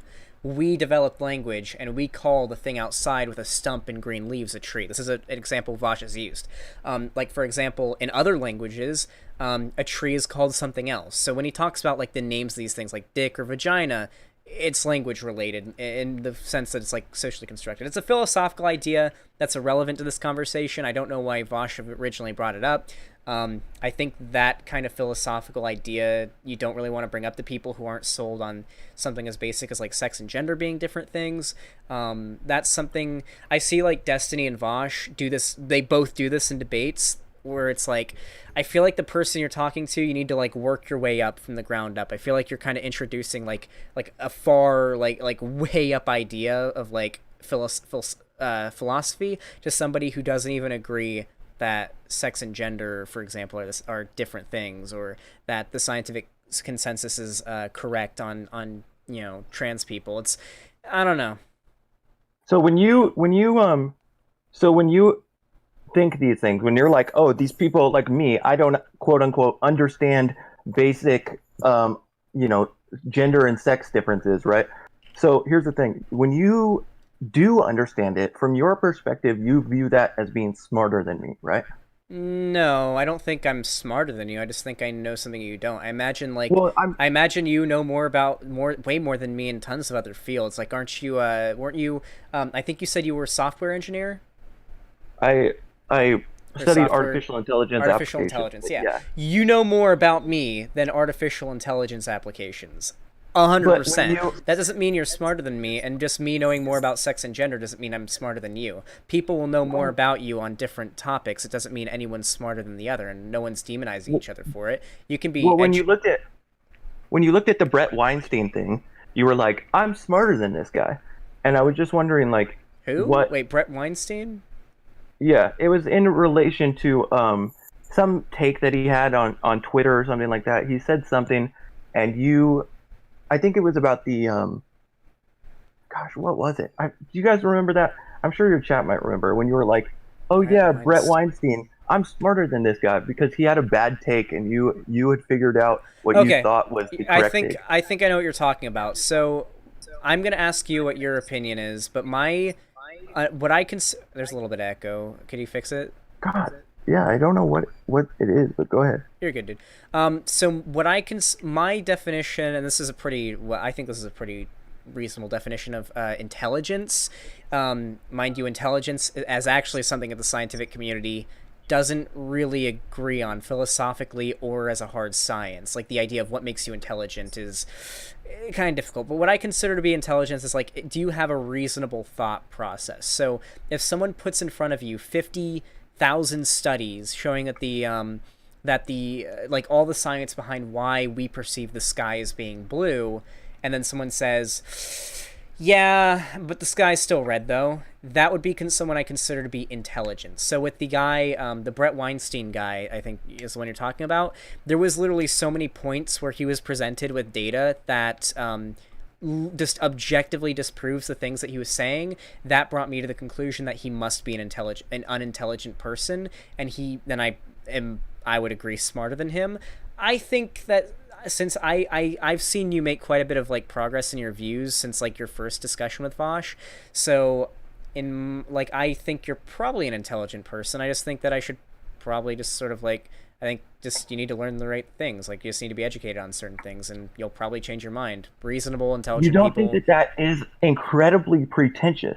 Like the thought that, No, I think that's a really agreeable definition of intelligence. Like, if someone can put, but like, literal evidence in front of your face and you'll still deny it no matter what, I think that's probably a pretty unintelligent thing to do. Skepticism is one thing, but straight up denial of facts is straight up, like, But lack to of go around intelligence. looking at the world like you figured it all out and you just need to teach these other people so they can figure it out too, instead of just like openly, engaging with people, meeting them where they are and just like saying what you believe and listening to what they believe, you're going around trying to tell people what they should So, believe, so there's a few things that you said there I want to take apart. For starters, you said that, so I believe that I know better than them, I think is a pretty good way to rephrase that.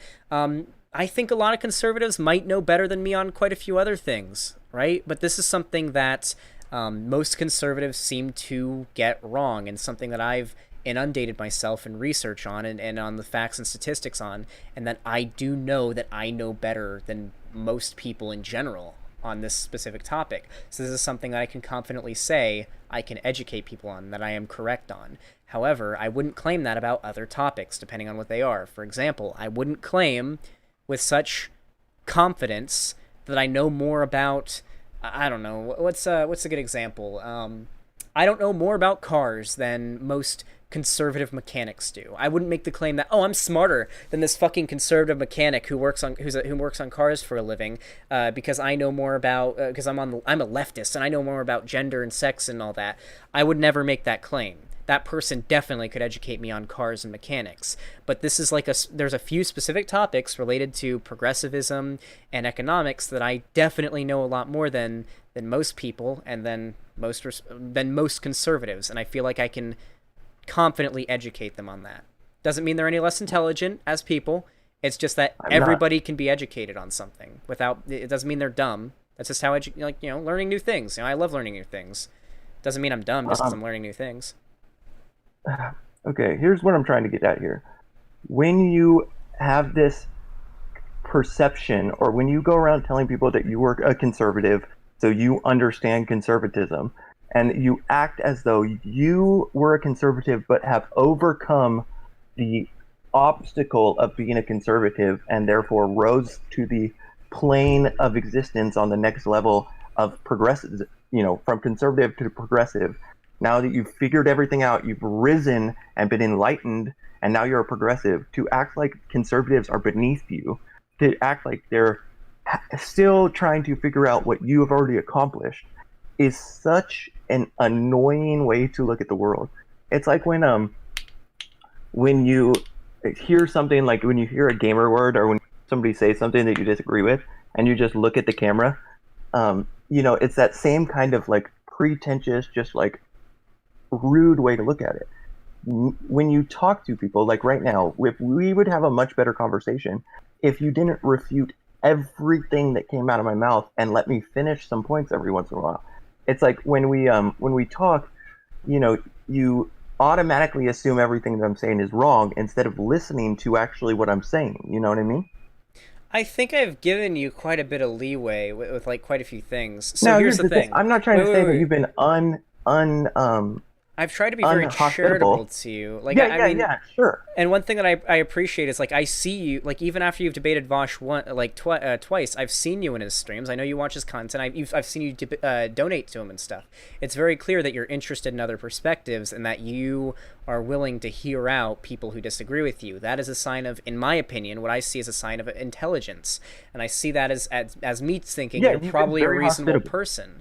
And so that's why when I'm like, hey, I just want to kind of explain these things to you that I feel like I might know more about than you. It doesn't mean I'm above you. It's just like in these fields, I know more about these things and I can educate people on them. It's not just conservatives who don't understand the things I'm talking about. I think most centrists and liberals who I don't think are worse than me for any reason, don't know a lot about these things. So I'm just trying to sort of educate you because I think prior to, like, did you know what intersex people were before our conversation? Because I feel like I've like Yeah. shown you what intersex people are with like chromosomal sex and how there's like a shit ton of variations when it comes to intersex people. It doesn't mean you're like below me because I knew about that and you didn't. It's just like, hey, look, you've learned a new thing, and it's like that's cool, right? I mean, I did know about that, but here's the thing. When we, I'm trying to, the thing is that I wasn't in this debate really trying to score any points. You've been incredibly hospitable to me, and I do appreciate that. We've disagreed before when I came into your um when I came to Discord and you put in the chat. Oh wait, But a moderator did. you're roboting out. You're cutting out like a ton. Hold on a second. Okay, sorry. Here, like, let's wait a second. I'll probably stop. Are you like on mobile right now? No, I just now. Oh shit, it's like really bad. Hold on. Do you want to? Hey, hold should on be- for a second. Do you want to leave the Oh, call yeah, and you're then right. rejoin really quick? Yeah, hold on. Okay, that should probably fix it. Okay, try talking now. Hello? Yeah, can you hear me now? Oh yeah, you're good now. Cool. It Sorry seems about like that, yeah. sometimes when I'm in calls, like eventually the other person will start to get all choppy, and they just gotta leave and rejoin. Okay, so the reason why, from what I've seen from what my mods are DMing me, the reason why you got banned from my server is you came in, you said you got, and I remember watching your debate with Vosh, your first one, is you said you got banned because you came in and you were just stating facts. The problem is, looking back at it, a lot of what you were saying, for like about trans people, for example, not only is it not factually backed up, but it's also really harmful to trans people.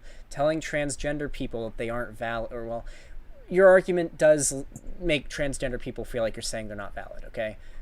Making transgender people feel like they're not valid is very bad, especially since statistically speaking, it leads them to suicide and But depression. what have I So when ever you said to make trans people quote unquote not feel valid? So, for example, when you say that people look back at transgender people transitioning as it being I'm saying barbaric. That makes them feel like they're invalid. The people who are trans in my chat are like, oh my god, kick him. What he's saying is making me feel invalid. I mean, the best example is like, what are the trans people saying? Well, don't you think that those people, if they can't handle such a inconsequential, thing, don't you think that they should try to kind of work on themselves rather than work on me? Okay, so here's the thing. I have a bunch of articles I can send you right now that shows that transgender people are or just LGBT people in general, but especially trans people, are overwhelmingly affected by society, because it's at the point where it's not just people like you who might come onto the stream and debate me and maybe make a claim that makes trans people feel like they're invalid. It's everything from like, oh, their families don't support them, society as a whole that seems to have a very big pushback against trans people. The transgender acceptance movement is currently the largest civil rights movement in the Western world right now. There's still a lot of struggles that are faced by the transgender acceptance movement. So here is a few studies that people spammed me the other day about this. Here's one by Oxford Clinical Psych. But here's the thing. Is it my responsibility to worry about the feelings of other people when I say something so, speculative as I think in the future people will look back on this unkindly? Don't think it's your responsibility. It's just saying that kind of thing and not caring about how it affects those people would kind of make you a dick. But how can I? You're essentially saying that I can't say anything about the situation at all. You can't not say anything about the situation. I talk about trans people and whatnot all the time, and I definitely get a lot of positivity from it. I would say though that being critical, unscientifically and unfactually critical towards the group to the point where you devalue and invalidate them, whether it be on purpose or not, is a harmful thing to do. And if you deny you're doing that, it can hurt these groups. Listen, you say that, oh, yeah, I'm going against science, I'm going against all this stuff, but the truth is there isn't a lot of science here. There isn't a lot we understand about trans. Hold on, if I can send you a ton of studies and whatnot from very well-known mainstream scientific organizations, would you change your mind on that? If I can show you that the scientific consensus is that this is well studied and that sex and gender aren't the same thing and that trans people are valid, would you change your mind on that? I can do it right now. I'm always open to changing my mind on anything that I'm incorrect about. Yeah, I'm not married to any of my beliefs, but that seems to be the case. I mean, you watch Vosh and me, you donate to Vosh, and I know you watch our content, so you seem to have an open mind. Hey, chat, do you mind sending me some of the but here's the problem. Those studies really quick that we were talking about the studies on transgender or on gender and sex being different? You can actually look up the DMC. What's it called? The fucking But there's a political motivation to all of this stuff. Do you at least agree upon that? Depends what your definition of political is. If your political motivation is transgender people are valid and deserve rights, then sure, but hold on, what's it? The DMC, the DMS, the DSMV, the DSM-5. Yes, so the DSM, do you know what the DSM is? Yeah. Okay, so this is the medical Bible, and the current, the DSM holds what is the medical consensus on everything, and they come out with a new version whenever big changes are made. So there's been the DSM, DSM-2, 3, 4, and now 5 is the current one we're on. So the current consensus in DSM-5, and I'll send it to you right now. I just need to look. I'm looking through the PDF. Does anybody want to send me the a crop or? Oh wait, never mind. I found it.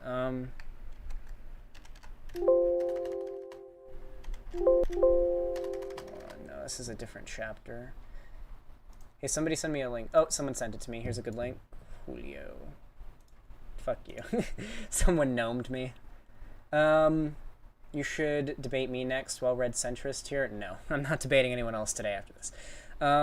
Here it is. Diagnostical. Here it is. I found a PDF. Thank God. All right.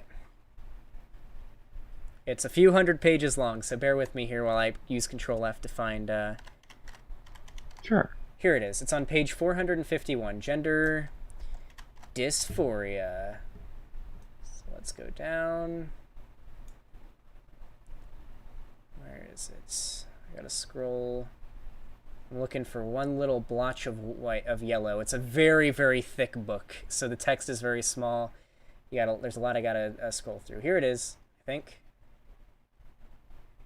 No, I guess not.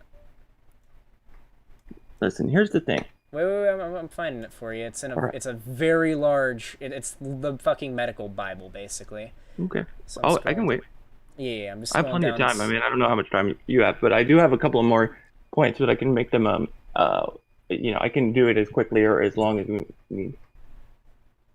As brief or as lengthy. All right, here it is. So it says here, children and adolescents who are growing up gay, lesbian, bisexual, and gender nonconforming or gender discordant experience unique developmental challenges. They are at risk for certain mental health problems, many of which are significantly correlated with stigma and prejudice. This is from like bullying and non-acceptance from outside sources.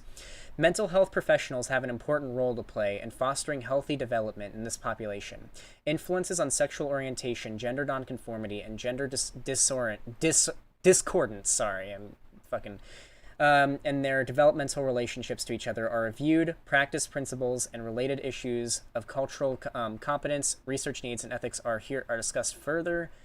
Could we organize the debate another day then? I feel like you might be interested in my economic ideas. Okay, probably another day. I stream every day, so.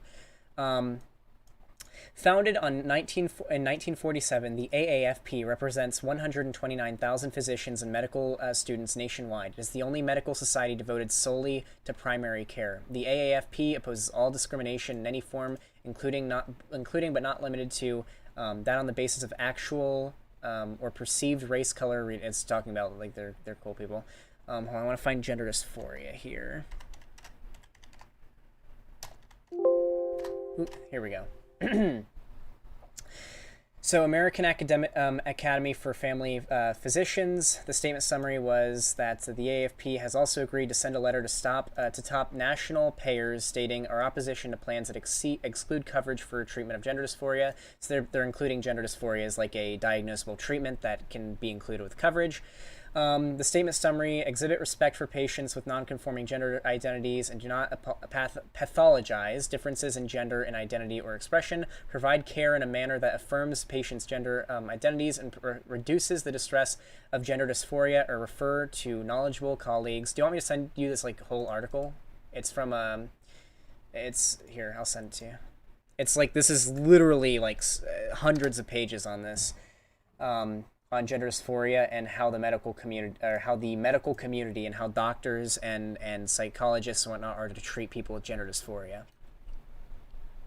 Well, I mean, I understand that that right now the consensus is that, people are transitioning, and that's what's the... Yeah, no, I'm not arguing that right now. Our prior argument, the reason why I brought this up is you said I wouldn't be able to find evidence that shows that that there is a lot of research into this and that the scientific community has found that this is what's best. And I've just brought up I've brought up two different sources for you. I have the DSM-5, which, as you can see from the little yellow things here, brings up gender dysphoria quite a bit, and I can send you this too if you want to download the PDF or open up the PDF, as well as a website that is dedicated to the study. Oh wait, no, never mind, that's just my... Here, I'm going to send you the download link. So I understand that there's a decision made. I understand that there's some research, some information regarding this. I'm saying that there isn't well, it's not by no means is there a massive significant portion of research put into this. It takes up hundreds of pages in the DSM-5, which is the current manual for all doctors and medical personnel in the Western world or I believe it's over like several countries on how they are to treat certain illnesses. Like this has everything from like every single mental, physical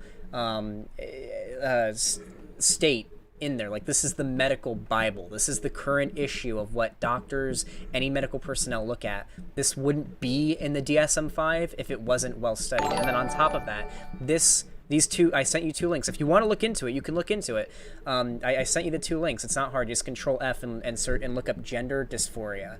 I'll even type it here if you want to just copy paste it and scroll down yourself. It shows all of the current scientific understanding and everything. Yeah, it's still being done. Yeah, there's people look into gender. So gender dysphoria is a diagnosable mental condition. So there's constantly experiments and studies being done on the existence and the ways that gender dysphoria works constantly. And after 50 years of studying and 50 years of research, which is still happening now, but currently after 50 years of this, the findings are, oh yeah, it's transitioning. That's what they should do. This is like the treatment for this my mental entire condition. point is that is a very new idea. That idea is very, very fresh and kind of still developing.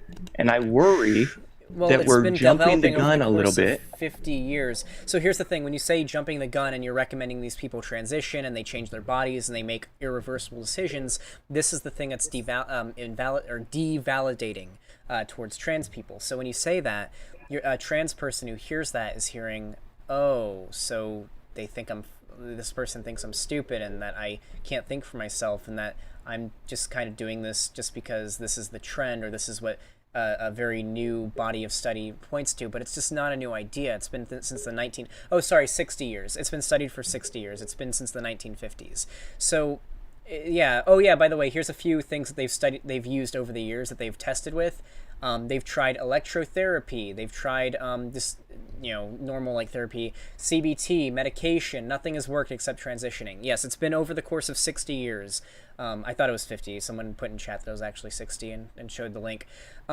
It's been over the course of 60 years. This has been well studied, and this is what the scientific community has come to. It's not new. Depends on what your definition of new is, but I'm really I'm trying to make you understand that this is like hard science. This is basically the conclusion that the scientific community will likely come to at the end of all this. This is basically a hard science, that sex and gender aren't the same thing. Gender dysphoria exists, and the treatment for gender dysphoria is to transition. And trans people are happy doing it. When you talk to a trans person who's transitioned, they experience something that is also a diagnosable mental condition called gender euphoria. It's not as well studied, I'll admit, but it is where whenever a trans person is able to transition and identify and act in the way that they wish to act in accordance with the gender they identify with, they experience literally the same experience someone gets when they have serotonin and what are the neurotransmitters that are known for joy? They literally have a euphoric experience that is detectable by science. They can pick up when certain neurotransmitters are activated in the brain, and when trans people are able to experience it, they experience gender euphoria when they transition. This is very well studied. This dopamine, they experience dopamine neurotransmitter. This is what happens when they are able to transition. This is very well studied. So I have a few. Listen, I certainly don't think that it is by any means hard science. I will look at the links that you provided me, and maybe if we talk again, I can give you an update on it and whatnot. I do have a couple more things that I want to get to, and you've been very hospitable. I don't want to take up all of your time, so if I will look into this some more, and next time we talk, we can do an update on it. I'm not trying to tell anybody that they are invalid. I'm not trying to hurt anyone's feelings. I'm just trying to say that maybe we should approach these things with caution and just try to kind of make sure that we have the best decision in mind before we, do anything that's going to permanently affect people. So here's the thing: when you say you have to take caution, the caution there would be maybe don't transition, maybe don't do these things. And the problem is, if they don't do that, then they continue to suffer from gender dysphoria rather than gender euphoria, where this mental condition is essentially done away with, and they're happy this way. This diagnosable, detectable mental illness goes away. Transitioning is a cure for this. This is a found and discovered cure. So you can see why when you say, oh, maybe we shouldn't jump the gun here, not only is it anti-science, and I say this, I'm not saying you're stupid, but it's anti-science, it's anti what the scientific community agrees with, but it's also going to harm trans people way more than any perceivable good it could ever do. What will? Not transitioning, not, as you said, jumping the gun. Listen, all that I'm saying is that before we start calling things hard science and saying that they're irrefutable, when I say hard science, I should probably reword that. When I say I'm just saying that why don't we use some caution and just be careful about what we do. I'm not telling anybody what to do. I'm not trying to say that anybody shouldn't do anything. It's a free country. You should be able to do whatever you want. But I'm just saying that use caution. Don't throw caution to the wind and just go willy-nilly into everything. Be careful. Make sure you want to do whatever it is you're doing, and do it if that's what you want to do. But I'm just saying that use caution. Don't go around calling things a hard science, because they're not. And we don't know if science is going to change its mind in the future. That's all that I'm saying. Science doesn't change its mind. It's just that this. Well, okay. If it does not if look you didn't like, have to refute every single thing that came out of my mouth, we might be able to get somewhere. It's not that I'm refuting everything you say and I have anything against you. It's just what you said there I have a problem with. I can't like if you say something that's wrong, I can't let that slide, because I'm streaming, I have an audience, and I have a responsibility to challenge certain ideas. Go on. Okay. So when you say just be cautious, don't jump the gun, the scientific this isn't done. Okay, do you know the process of what like a trans person, even someone who's like young, like maybe 13 or 14, what they would go through in order to transition? Do you know what the process is?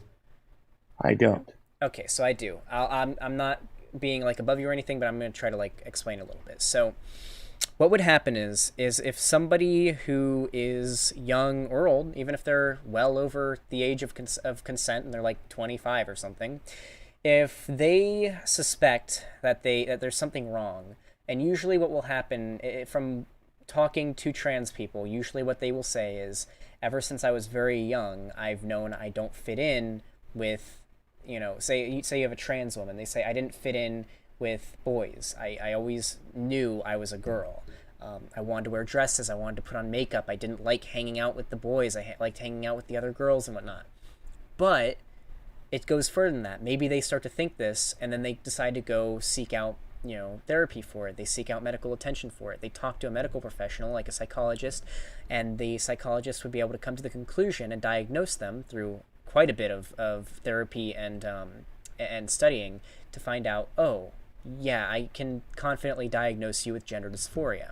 Now from here, it's a very long process. So you would start, if you have gender dysphoria, the doctor would usually say, okay, what the DSM-5 recommends is start by encouraging them to transition in ways that are not permanent. Nothing that you can't go back on, just to make sure. So they start by maybe dressing differently, putting on makeup, walking and talking differently, nothing that can't be changed. And then from there, if this proves to work, if the problems that they are experiencing with gender dysphoria are improving, if their gender dysphoria is starting to go away, and it's very clear that this is a step in the right direction, then the medical professional will say, okay, I think it's time to start physically transitioning. They'll start to take they'll start to take hormones. This is not like an anecdotal example. This is how it works. They will start to feel like they will start to take they'll be given a prescription to start taking hormones, whether it be testosterone or estrogen. There's also a bunch of other ones, and this is when they'll start to physically transition. Their sexual characteristics will start to change. They'll start to grow. Say we're talking about a trans woman here, for example. They'll start to grow breasts. They'll have less hair on their body. Their skin will become smoother and more supple and whatnot. Their muscle mass will kind of thin down. Their bone density will go down. Their body will start. Their sexual characteristics, their physical sexual characteristics, will start to fall in line with more of that what you see in cisgender women, who are not transgender. And then from there, they may, obviously at this point it's very clear there's transgender. They have gender dysphoria. If the medical professionals agree, oh wow, you're now physically transitioning and the gender dysphoria that you've been diagnosed with is getting better, I think it's time that you may want to consider, if you can afford it, unfortunately it's not covered in a lot of insurance, SRS, which is where they may seek to transition their genitals, like to have, like, go from having a penis to a vagina, and so on and so on. However, I would like to point out only 30% of transgender people will ever get SRS. 30%. Mind you, maybe it's just because they can't afford it, but quite a few transgender people decide, you know what, I don't really have that much genital dysphoria, which is in terms of like their genitals or what are the source of their dysphoria. However, I imagine most trans people probably do want to get SRS, but only 30% of trans people ever will. So when you say jump the gun, only a pretty small contingent of trans people anyway ever do end up taking a step that isn't like something you can go back from, that isn't reversible. You know what I mean? Right. I mean, yeah, I guess it isn't reversible and you can't go back from it. Well, here's the thing. Only 30% of trans people will ever do that. And that's after so many steps of this, like, of medical professionals. Like, you have to have the consent of a medical professional to do any of these things. You can't just go and get. So you're saying only SRS. 30% of people will transition? 30% of transgender people will ever sexually transition in getting SRS. So that means, like, what percentage of those people regret those transitions?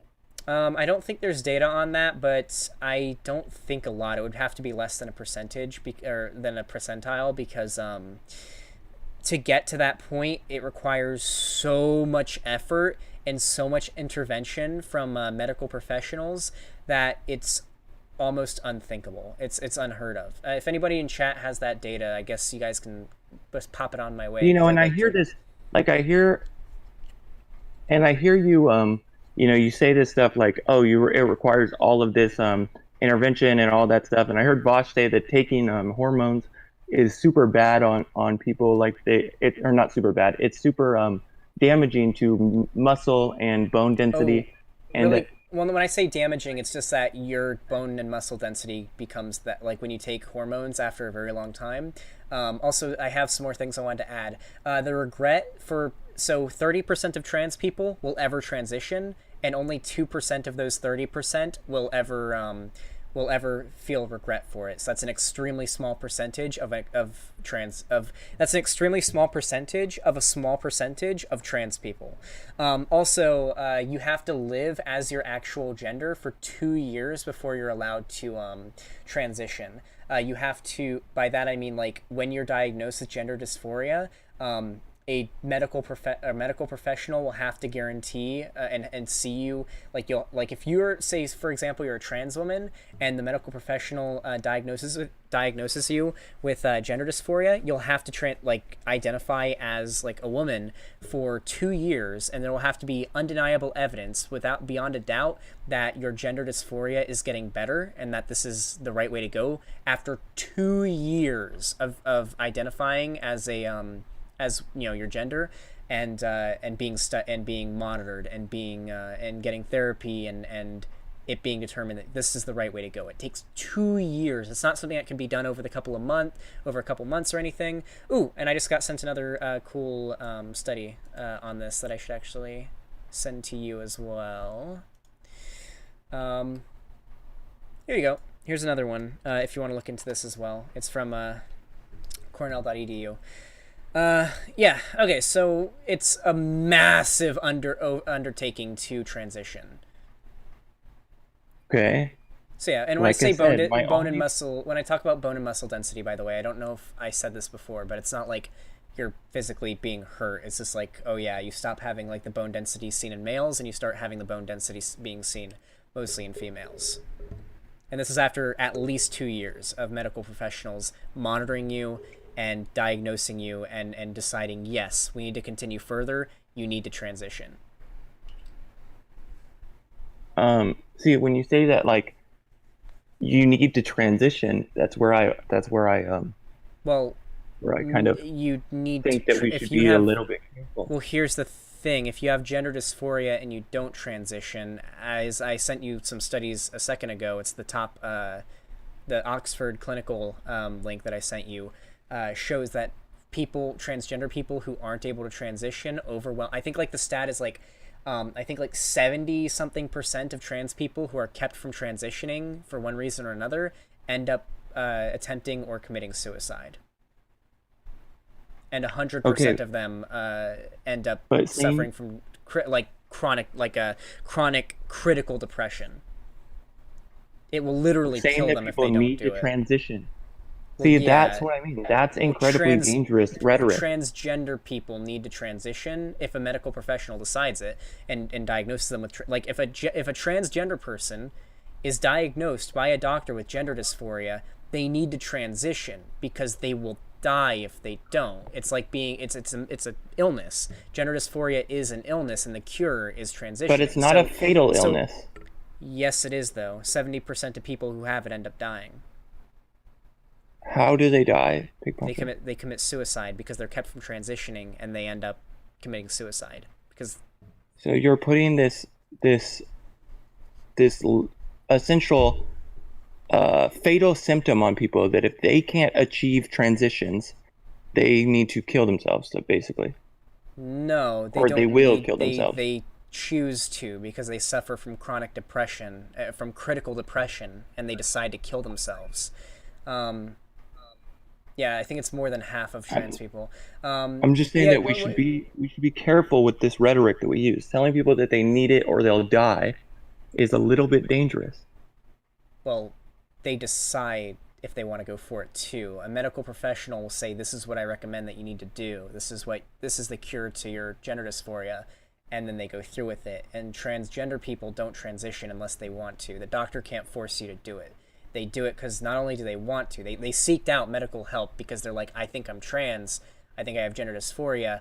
I want to know and I want to transition if that's the case." And then the doctor backs them up and the doctor helps them through it. The doctor diagnoses them. It's not something that's as simple as like, oh, we're telling them they need to do this. It's, well, they want to anyway. And not only that, but they will, like, statistically, they will likely die by committing suicide because of the depression of not being able to alleviate their gender dysphoria if they do not transition. I think that you should. Anyway, I really want to move on to these other points, but I don't see how you can with a honest and pure intention say that I'm incorrect for saying we should be careful about how we handle this and the language that we use and the way that we approach this because I feel like there's a potential danger. I don't feel like how you can say that's wrong for me being cautious So here's the thing: when if there's a you're saying things potential, like that. so it depends on what we're talking about with there being a potential danger. So when you bring up there's a potential danger when the potential danger is so statistically small that it's almost non-existent, which is the case that you're arguing here of trans people who end up deciding to change their mind. When you argue that that danger exists and you make the case for that danger, when the alternative is the mass majority, and when I talk majority, I'm talking the 99% of trans people suffering from unbelievably critical depression and likely going to at least attempt suicide. It's like, well, the outcome of what you're saying here and the ideology that you're following is life or death for trans people, for most of them. I know a lot of people in chat are mad that I'm being transmedicalist, but I'm talking about strictly gender dysphoria right now. It can literally be life or death for them, and it'll be death for the majority of them if we were to spread this idea that you're spreading. The transgender community doesn't like what you're saying. They don't change their mind on this. They don't. It's very hard, I think, for somebody who isn't transgender to empathize with them. Even for me, I can only go off the stats and the facts and whatnot and the scientific consensus, but to convince somebody who has your perspective who isn't transgender, it's really hard to convince somebody when they can't really empathize or sympathize. What are you trying to convince me of? I'm trying to convince you that your claim that that saying, oh, maybe we shouldn't jump the gun is harmful. You saying that is harmful. Right, but how would you saying that gender dysphoria is fatal and saying that these people need to transition or die, how is that not harmful? Because it's scientifically correct and trans people agree with it, and so does the scientific community. it's not like they just drop dead and die if they don't transition. It's they want to transition, and if they aren't able to, if they're kept from doing it, if something stops them, then they end up suffering from further mental health issues, and they statistically end up committing suicide. I think it's about 50% of trans people who are not able to transition end up, for whatever reason, end up committing suicide. Or at least it's. I think that you should probably work on dealing with that in a way that doesn't require transitioning as the only cure. I think that you should work on having people not kill themselves, regardless of that. I know I've said this already, but we're going to go back around with this one. Electrothought, it's been 60 years of research and studies and attempts and like, what is the cure here? 60 years of research has come to the conclusion that transitioning is. They've tried shock therapy, verbal therapy. That is the cure. We found the cure. This is it. I think most diseases have been cured with less research than this. It just seems like, like, I think what is it? Polio. Isn't there, like, we found the vaccine for polio with less research than we've done into gender dysphoria. This is the cure. We found the cure, and this is it. Now it's not so much a matter of how do we perfect it, or do we decide, is this the right way to go? It's more of how do we make it so that this cure is attainable to as many transgender people as possible, as many people suffering from gender dysphoria as possible. Again, like I said, man, I'm really sick of fucking talking about this. But right.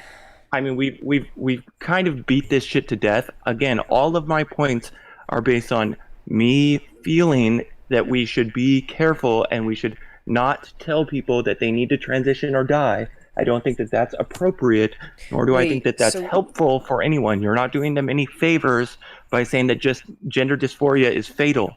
I mean, it's not a good thing, okay? And you're not going to change my mind on that. Wait, so do you agree that like, no matter how much it hurts to hear, if something is factual, if something is a factual statement, sometimes it needs to be said? Gender dysphoria is not fatal. But that's it is, not though. Factual. But it is statistically fatal. Like, I'm talking about the statistic here. Here, chat, do you want to... Guys, stop being mean. Stop being mean.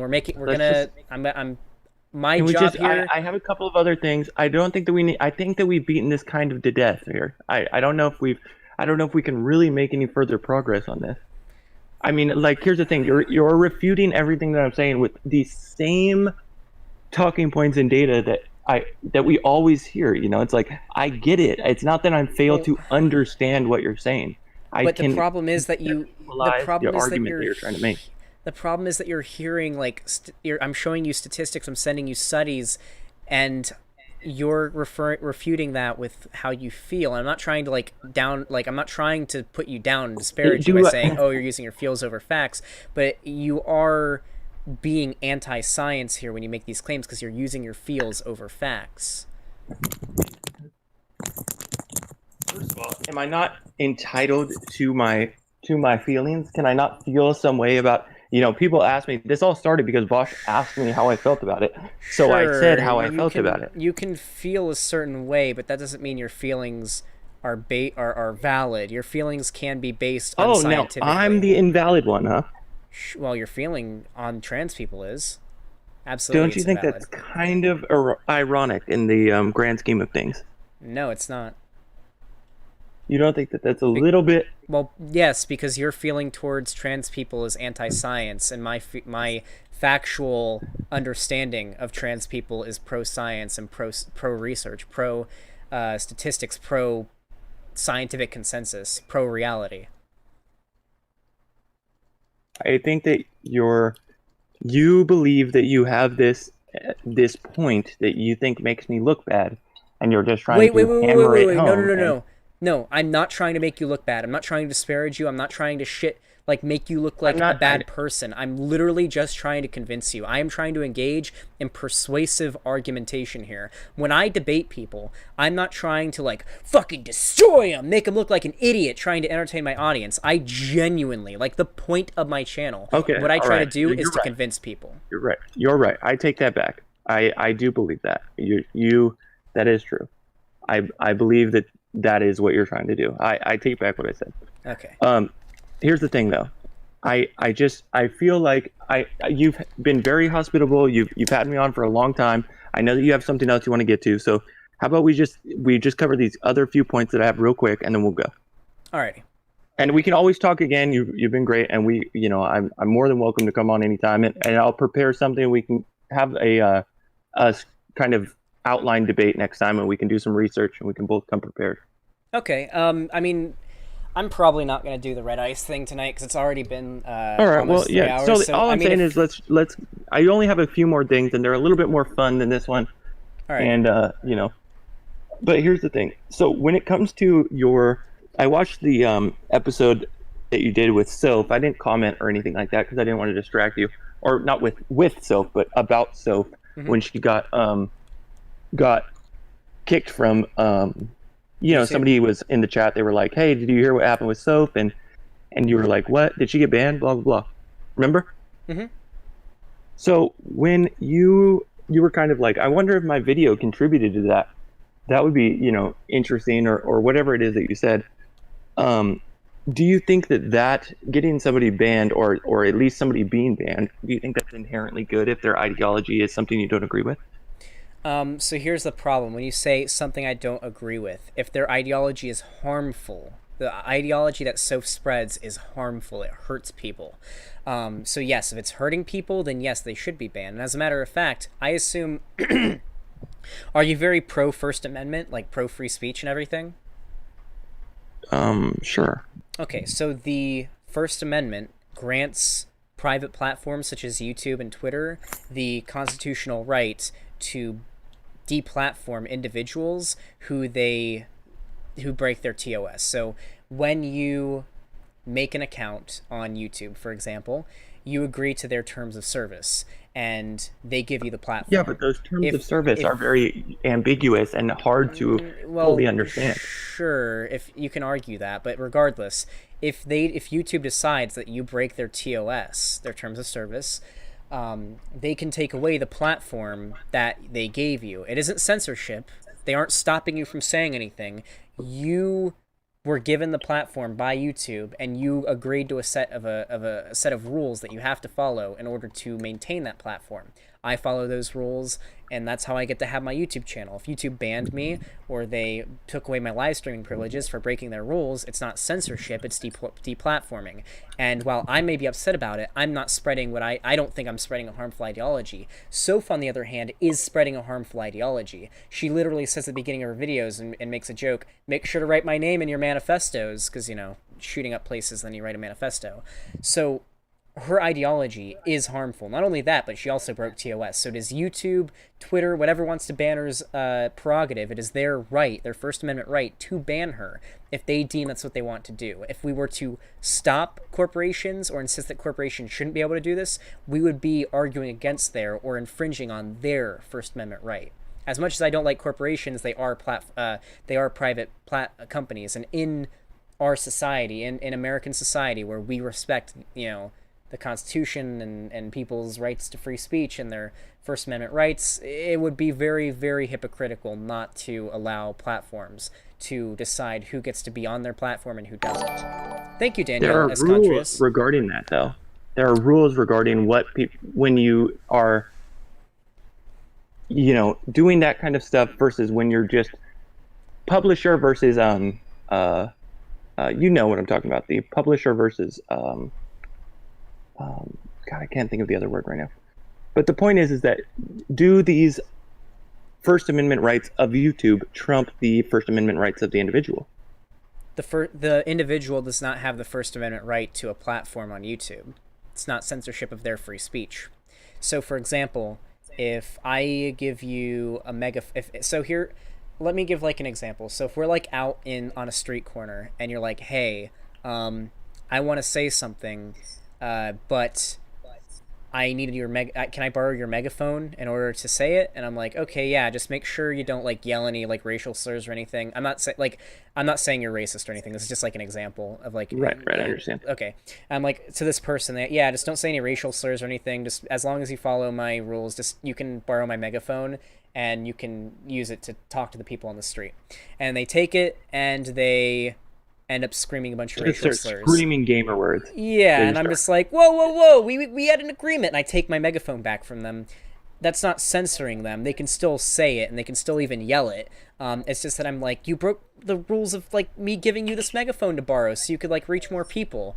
So it's not censorship. It's just taking away the platform that you gave them under, or in this example, I gave them in following this certain TOS, and it is my First Amendment right to take my megaphone back if they don't follow those rules. Yeah, I mean, I guess I see where you're coming from. What I'm trying to get at here is, do you think that it's inherently good if you did contribute to her getting removed from the platform? Yeah, I imagine that if she was still on YouTube, she would have radicalized more people, and at least a small percentage of those people will probably have ended up getting to the point where they committed violence in the name of the radicalizing ideas that they had met. So if my video did end up helping in getting her banned, and because of that she's going to reach less people, and less people are going to be radicalized to violence, then like against minorities and shit like that, then yeah, I think it's probably a good thing. When you did the thing with what was his name? Oh, thank you for the $20, dude. Yeah, well, I do appreciate it, and anyway, you get the idea. But the point is that I'm just wondering, this is kind of my last point here. Can you say here and now, can you fill us in on the juicy details and just admit that you were paid by Kevin Logan or whoever did the New York Times piece? You were paid to say that stuff, and you're actually just shilling. Oh no! Wait, Kevin Roos. Come on? No. Can you admit? Can you give us any spicy details on? Do you want to know like on the New York Times story? Like the yes, the I story do. behind That'd the New be York great. Times thing? Okay, so basically, after I made my video talking about my fall down the alt-right rabbit hole and how I got out, another YouTuber who'd done a similar thing, had gone through the same thing as me, named Faraday Speaks, reached out to me, and he was like, "Hey, dude, I heard you went through a similar thing as me." Kevin Roos is the guy, not Kevin Logan. Thank you. And so I ended up becoming friends with Faraday Speaks and became buddies. And then Kevin Roos, the writer of the New York Times article, reached out to Faraday and wanted to interview him and write an article on him. And then Kevin Roos was like, "Hey, is there anyone else you recommend that I should talk to?" And he said, "Oh yeah, Pig Puncher. You should talk to him. He went through a similar thing as me." And so I ended up getting DM'd on Twitter one day by Kevin Roos. I can bring up the DMs on my screen right now, actually, so you can see all our conversations. I doubt he would mind. And it was literally just like, "Hey, can I interview about your experience falling down the alt-right rabbit hole?" And I was like, "Yeah, sure." And that's what happened. Here, I'm bringing up my DMs with Kevin Roos right now. It's been a while since I've talked to him. Okay. So he said hello, and I said hello. "Thank you for contacting me. I'm sorry I'm late replying. I had a very busy day, but like I said, I'm very interested in your offer, and I'll be happy to answer some of your questions." Because Faraday Speaks had told me that. The offer, huh? Yeah, Faraday Speaks told me he wanted me to interview, not like a monetary offer. Faraday Speaks had said, "Hey, Kevin Roos wants to interview you," and so I was like, "Okay, yeah." And then he DM'd me, and I was like, "Oh yeah, I heard about you." He said, "Great, can I call you sometime tomorrow? And are you willing to be interviewed under your name?" And I said no because I didn't want to get doxxed. "I should be available tomorrow, but seeing as I do left-wing political content on YouTube, a lot of people who don't like me could use my real name to dox me, so could I use a pseudo last name? It's possible. Let's chat about it. When's a good time and number to call?" And I said, "Can we call on Discord at about 5 p.m. EST? My sound quality is way better on that." He said, "Sure. Anytime from now to about 9 p.m. is good for me. Hey, I just wanted to ask you, have you seen..." Oh yeah, and then that was the end of our conversation. Then we did the call. I got interviewed for we talked for like 20 minutes, and that was the last time I talked to him. It was on my old Discord, which is now banned. And then I also DM'd him on June 18th, and I said, hey, I wanted to ask, have you seen the video Tim Pool made on your article? He said, which one? I think he made a couple. I said, I'm watching this one about I'm watching the one he did about Philip DeFranco. From what I can tell, the article glitched and his picture disappeared last from my talks with you and Caleb, who's Faraday's name. I'm pretty sure that wasn't intentional, but I wanted to ask since Tim is saying some pretty dumb shit. He said it wasn't intentional at all. In fact, it was set to disappear in a random order, but we changed it, so now he's the one who's first to disappear. And I said, yeah, he's claiming that the media has it out for YouTubers. This victim narrative is garbage and is borderline conspiratorial. That is literally our only contact other than the interview itself. And he didn't actually really end up including me in the interview or anything. But no, there was no, from my understanding, I really doubt it, but from my understanding, there was no money being circulated around for this article. It was literally just Faraday Speaks had a video that went viral talking about his story. Kevin Roose reached out and interviewed him on it, wrote an article about his experience, and then it ended up going on the front page of the New York Times. So how did you know Faraday from before that? How did he know to send Kevin your way? I just said he found my video on YouTube. He DM'd me on Twitch, or not on Twitch, on Discord. We ended up doing a call, and then whenever Kevin Roose reached out to Faraday, because Faraday's the one who went viral. He had like 400,000 views on his video. Mine had like 30,000. He ended up saying, hey, you should talk to Pig Puncher. He went through something very similar to me. He's also got a YouTube channel. He has like 3,000 subscribers. That's what I had at the time. You should talk to him. And so then Faraday messaged me. By Natalie's content? No? What do you mean? Have you watched? I watch ContraPoint sometimes. Yeah, I watch it sometimes. Most of the stuff that she talks about is stuff that I already know, though, so it's more of like I watch it for the personality and the spectacle. It's more so for entertainment. Sometimes I learn new things from it. Usually it's more so for like, yeah, she's very entertaining. She makes amazing, very well-made content. Like, I mean, I think you can agree. ContraPoint's videos are extremely well-made.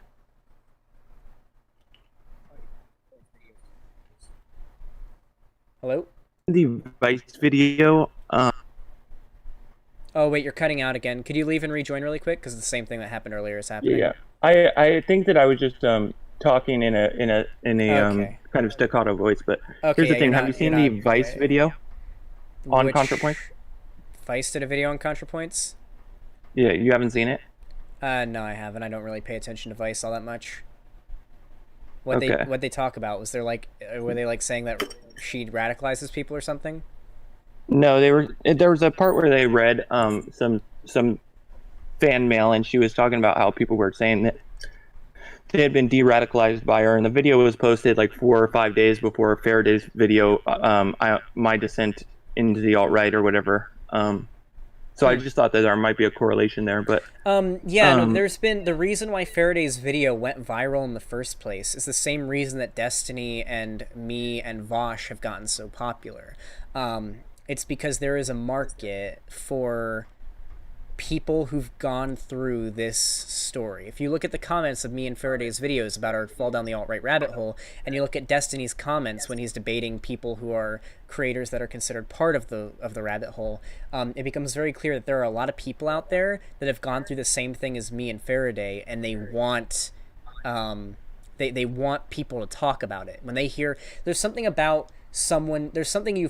about going through something shitty and then someone else, or just going through anything really, and then somebody else having gone through something similar and then talking about it, and you're like, oh shit, I went through that, I can relate with that. So like if you've gone through like a traumatic event, like for me, when I was shortly before I fell down the rabbit hole, when I was 16, my house was destroyed by Hurricane Hermine. I lived in a place called Hernando Beach at the time, and it was on the ocean, and I lived in Florida, and there was a hurricane, and it fucking decimated my house.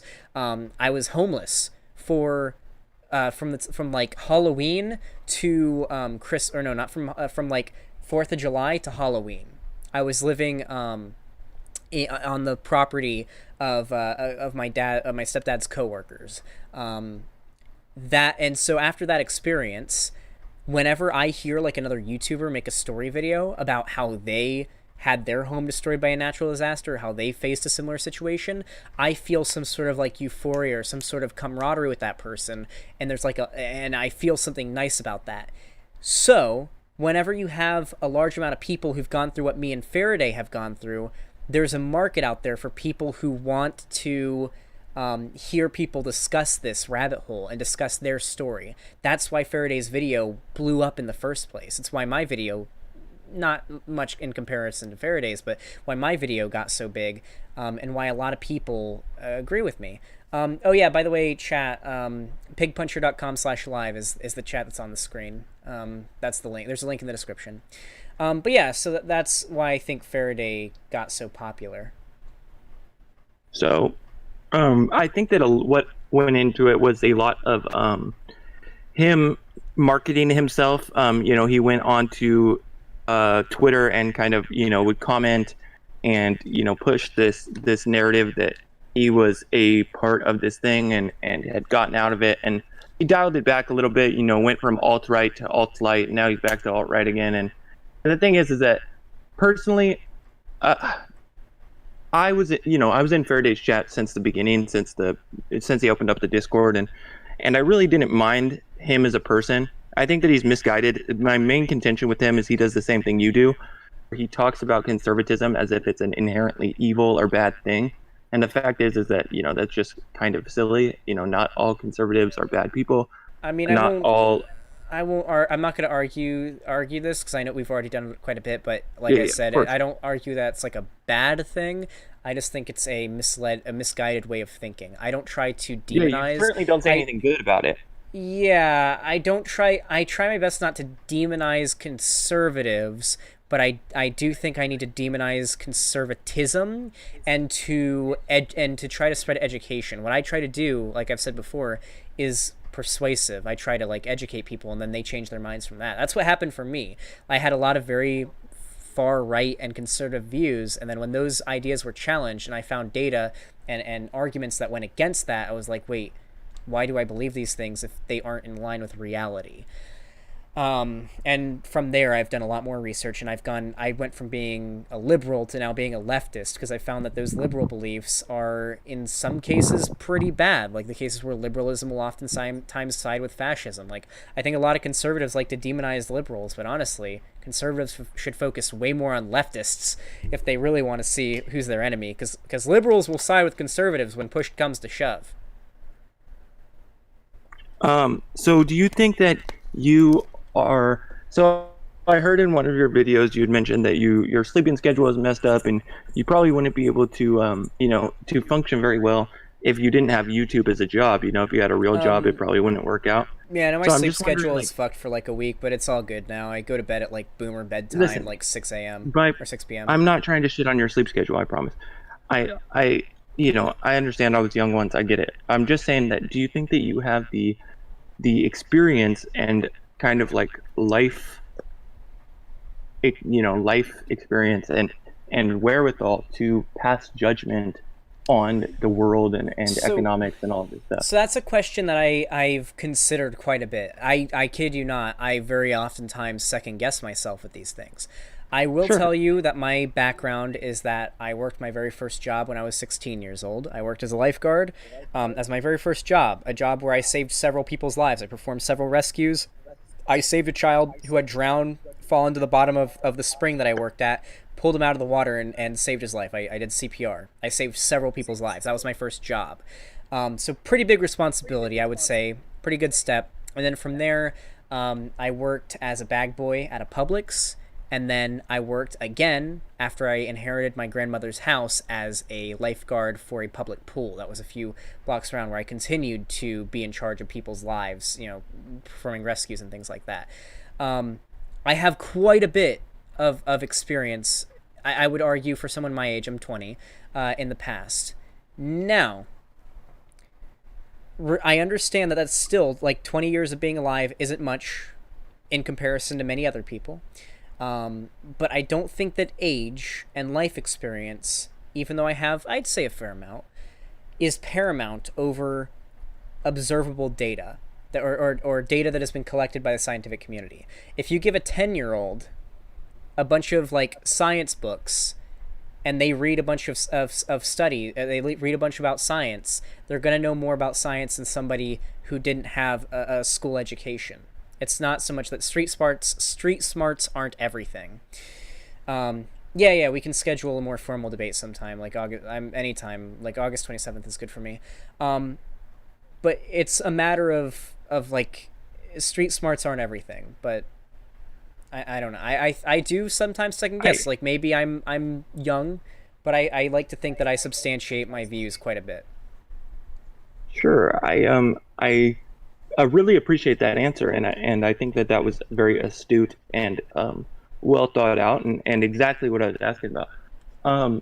The thing about my beliefs is like, I grew up in a very progressive, very left-leaning state. I mean, super left-leaning state, but and I've never really, had formal or well-established right-wing conservative beliefs until, in comparison, very recently. The last 5 years or so. So it's like, for me, I often, hesitate about how much I quote unquote know, or where I'm, I do a lot of thinking and personal interest, like introspect or introspective, self reflection, I guess you could say. And I just wonder how much of that you do, and how much you caution against becoming cocky. EJ is a very cocky person, and I think that it backfired on him in a big way during his debate with Destiny. And while I haven't seen you display similar things, I've actually been very surprised at talking to you. But I just wonder how much you caution yourself against the things that we were talking about earlier, where meet with. Go ahead. Yeah. So whenever I believe in the philosophy that the higher you build yourself up, the harder it'll be if you fall down. So if I go in acting super cocky, I guess you said EJ does. I don't know much about that, but I didn't watch the whole American Johnson, by the way, chat. I don't know much about how that debate ended up going in the long run, because I didn't watch more than like the first 10 minutes, because I couldn't. It was cringing. I usually, if I run into an argument that I can't fight against, that I can't come up with a counter to, I look into it. I do research on it. I try to collect. I've got a chat in my Discord, my fan Discord, where me and my fans store studies and like stats and whatnot, so that we can like refer to them whenever we get into debates or whenever we want to make a statement. And so if I can't substantiate a belief that I have, no matter what the context is, like if I'm watching a debate, for example, like if I'm watching Destiny debate, if I were to watch Destiny debate American Johnson, and Destiny wipes the floor with him, and wipes the floor with anarchism, and wipes the floor with communism and whatnot, and I'm like, well, fuck, I can't think of any good responses to what Destiny said. I'm going to go do research on that topic. I'm going to go look into exactly what Destiny's argument was. I'm going to find out, did Destiny actually have the facts on his side? Did Destiny make a good argument there? And if he did, is there a counter to it? Is there actually more to it that Destiny didn't consider? And that's where I kind of form my opinions. I try not to act cocky or make any statements based on anything I don't feel confident I can actually like argue. I don't feel like I ever make a statement based on anything that I can't substantially argue. Like, I'm not going to make a statement about one thing I don't know a lot about, and I still need to do a lot of research on, is like tax reform. I don't know how we would effectively do tax reform and how we would implement minimum wage in the United States, because I know a $15 minimum wage isn't enough in San Francisco, but it is way more than enough in a place like Kansas. So there's like that's something I have to look more into. I would never make like a confident statement that I know the answer on something like that, but something like transgender issues I know a lot about, and I think I can confidently say that. So that's my take. So I will say that I have been kind of, I came on here expecting to kind of clown on you a little bit, and like not to have this be in any way serious, and like I was kind of things went a lot differently than I expected, and that is credit to you. I think that you are certainly more mature than I originally expected. However, less less understanding of other people than I would hope. But that being said, to your credit, you have been extremely hospitable, extremely fair in your treatment of me, at least, and that is a big credit to you. Vosh is very combative and annoying to talk to because he's just so rude and lacks the understanding and want to do anything other than kind of push his narrative. Vosh will openly say he's not trying to talk to the guest; he's trying to talk to his audience. Yeah, And it's like, I agree with that. Sometimes same goes for Destiny. It seems like Vosh and I really enjoy watching it, but Vosh and Destiny don't typically tend to engage in, and Destiny said this himself, he doesn't engage in persuasive rhetoric. He's trying to disprove ideas, and if it requires completely stomping somebody and like making them look like a dumbass in front of everybody, like he did with JonTron, so be it. But I personally have dedicated myself and try my best to be as charitable and be as persuasive as possible. Like when I bring somebody in, I'm not trying to make them look like an idiot. I'm trying to like genuinely convince them. But yeah, I mean, I personally, I love Vosh. I love, he's a good friend of mine. I like watching his debates, but sometimes I get frustrated that I'm like, oh, if I was there, I would have said this, and I feel like I could have been more convincing. yeah, and I like watching Vosh and commenting and kind of interacting with the fans, the ones who are at least hospitable and accepting of people with different ideas. Of course, you're always going to have people, just like you have here, people who aren't accepting of other people and want to push crazy ideas like Mayo-cide and just totally hateful, mean-spirited people. But that being said, I do like engaging with Vosh and the audience because it is a fun and kind of creative way of going about politics. Blood It's sports is not. fun every once in a while. Just having the gorilla roaring at each other kind of thing. Well, that's It's what I was entertaining. expecting, to be honest. That's what I was expecting coming here, and so that's why it might feel like our debate kind of got off topic or didn't go as planned because it didn't. I was totally expecting blood sports and to kind of be trading blows, but you totally surprised me with your, the way that you handled it, and that's why I kind of backed off a little bit and was trying to really genuinely understand you and just kind of ask you and let you talk. Um, but I would like to schedule something for August 27th at 7 p.m. because I have that open. And I think that because of how you treated me, it would be fun to kind of actually do a formal outline debate with topics that we agree on beforehand or whatnot. That sounds Like great. I'm fine with EJ that. and what's his name did. Yeah, no, I'm completely fine with that. Yeah, that sounds like fun.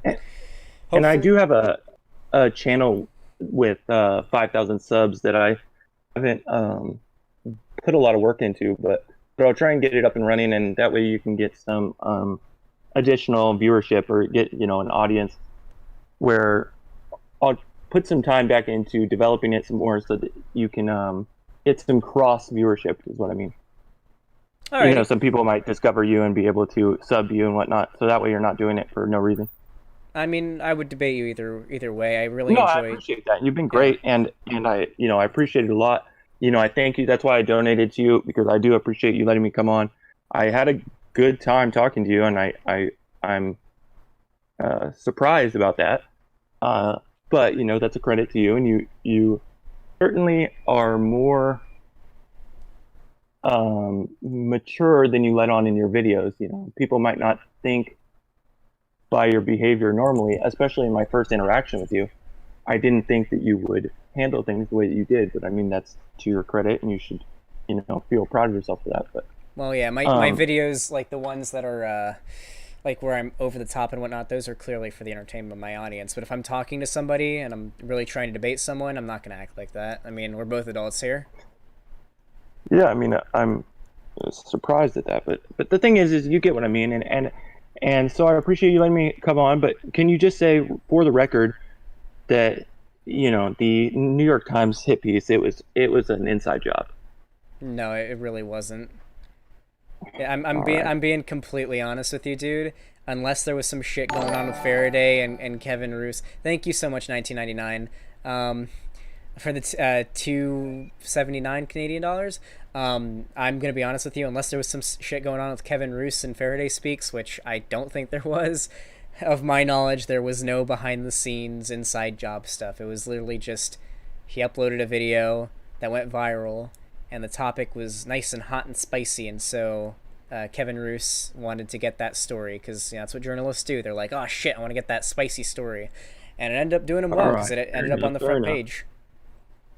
Fair enough. Well, I appreciate it, man. And out of everybody, I've talked to Faraday at length. I've talked to Vosh at length, but out of everybody, you were the most fun and interesting person to talk to. So I do appreciate that a lot. You surprised me a lot, and I think there's a whole lot to learn left with you. So we'll get into it some more on August 27th. I can't wait.